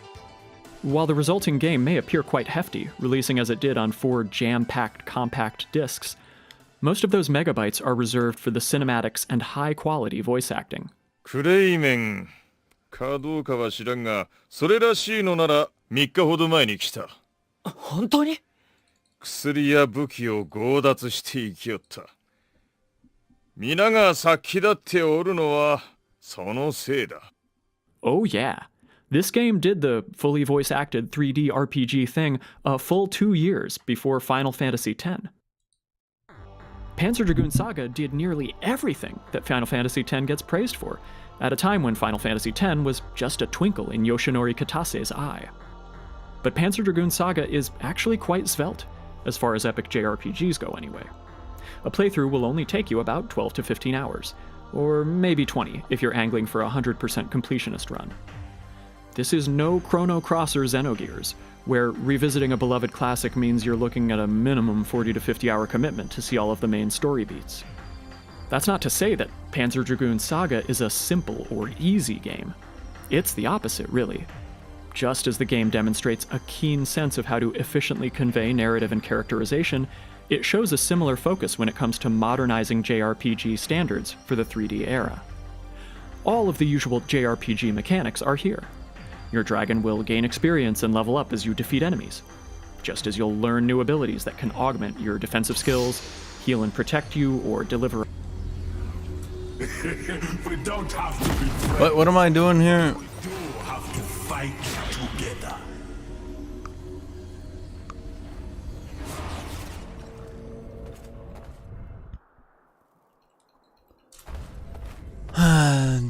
Top J's. Wait, what? Welcome to Summoner's Rift. I don't think he knows what he's doing. Wait, he's playing Comet Malphite.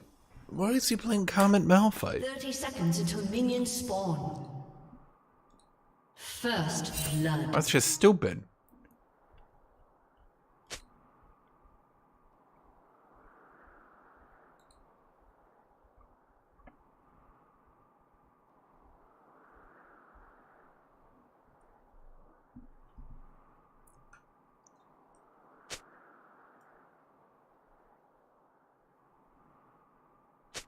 Minions have spawned. Sometimes a warden must become a warrior.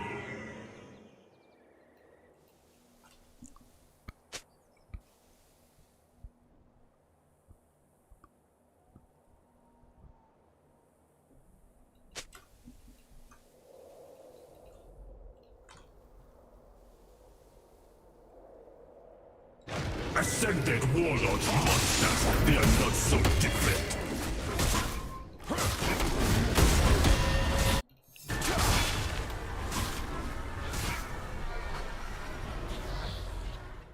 Yeah, but the issue, Between a rock and a hard. he's supposed to be going, Grasp and Dying. If you went Grasp and Dying, this would actually be harder, no joke. Yeah. Caught between a rock and a hard place. No monster greater than pride. Like, unironically, I've played against both of the Malphites. So few ever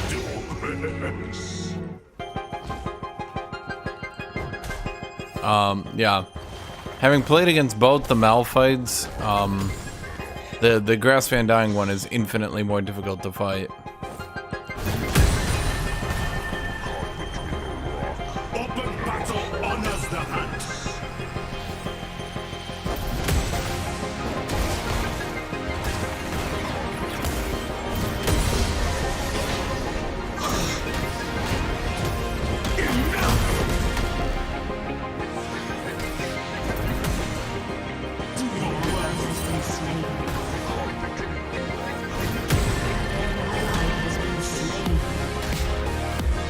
Little does he know, I annoy myself for fun just to pass the time.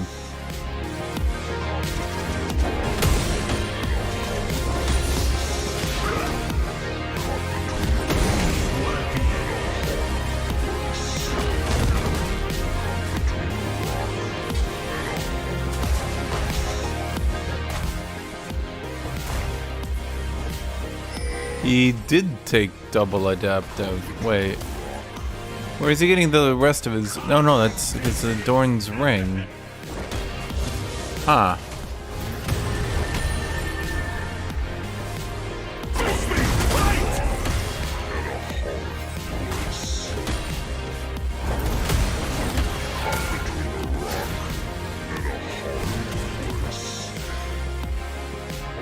Until my last breath.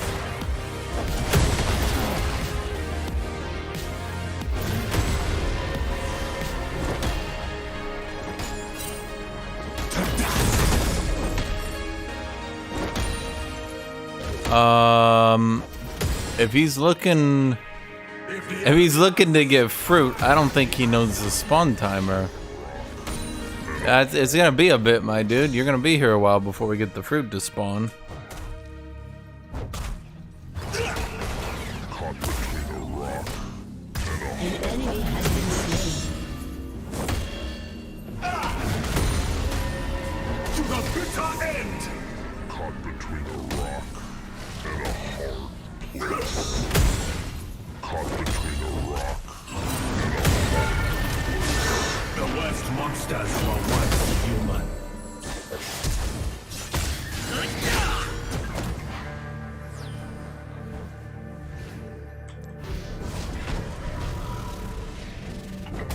Well, you can do it all I want, chat. You think I give a shit? Chat, I'm sitting here, I'm like, boy, music to my ears. It doesn't even affect me. Literally doesn't even fucking bother me. I have zero shits given, chat.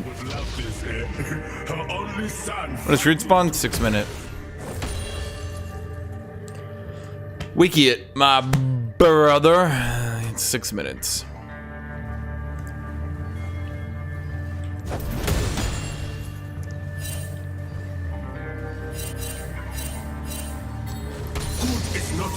And he flashed, right, yeah.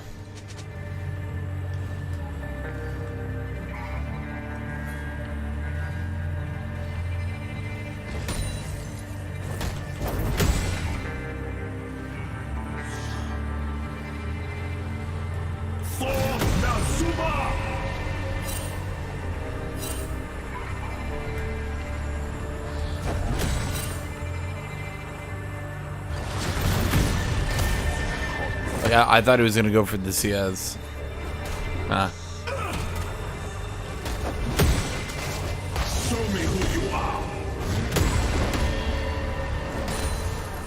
No, you don't.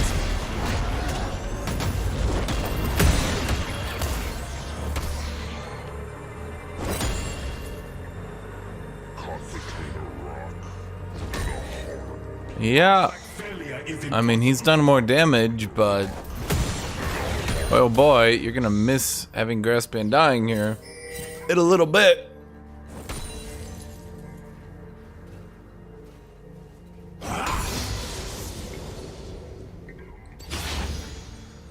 Those who don't respect me will learn today. Enemy double Chet, he's CSing, but not really. triple kill. Looks like he gave it the old teleported body. Wait, early game teleport. Wait, so my team saw him teleporting and then just stood there. This is my fight.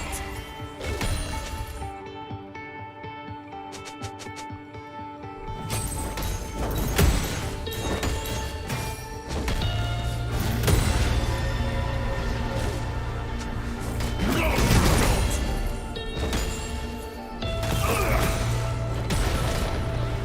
I am the Vanguard. Caught between a rock and a hard place.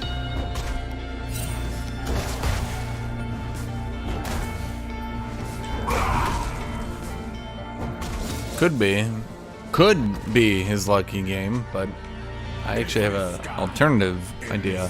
What if, and hear me out on this, what if it's not just his lucky game, but rather this game is often RNG with your teammates? I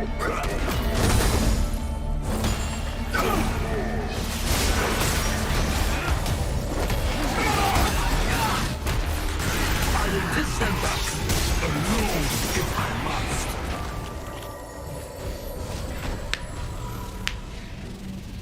Did he get his level up even? You gotta be kidding me, man. What the fuck? Stand strong.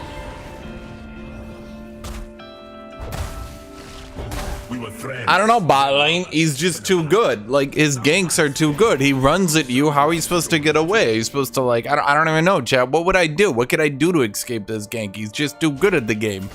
Well, I mean, I could. Yeah, hypothetically, I could run away like a normal human being. But what? No, impossible.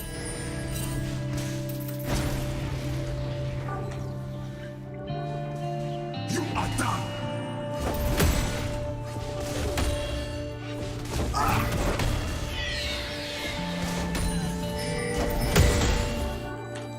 Impossible.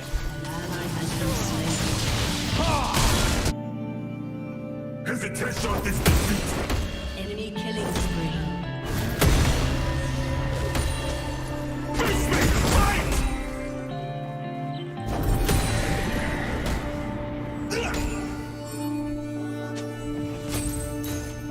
Enemy rampage. Anyone can wield a weapon. Make their own.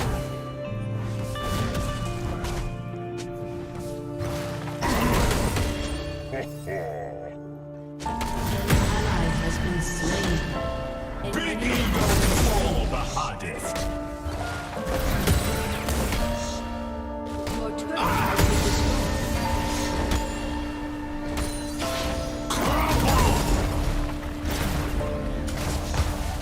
destroyed. Well, it appears my mid is AFKing.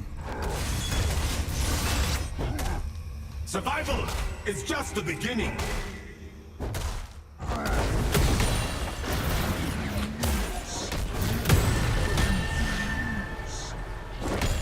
Caught between a rock.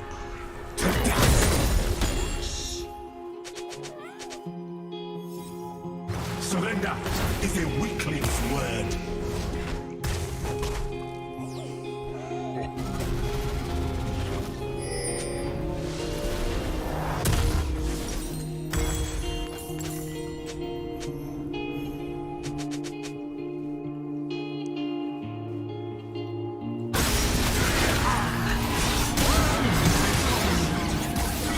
Well,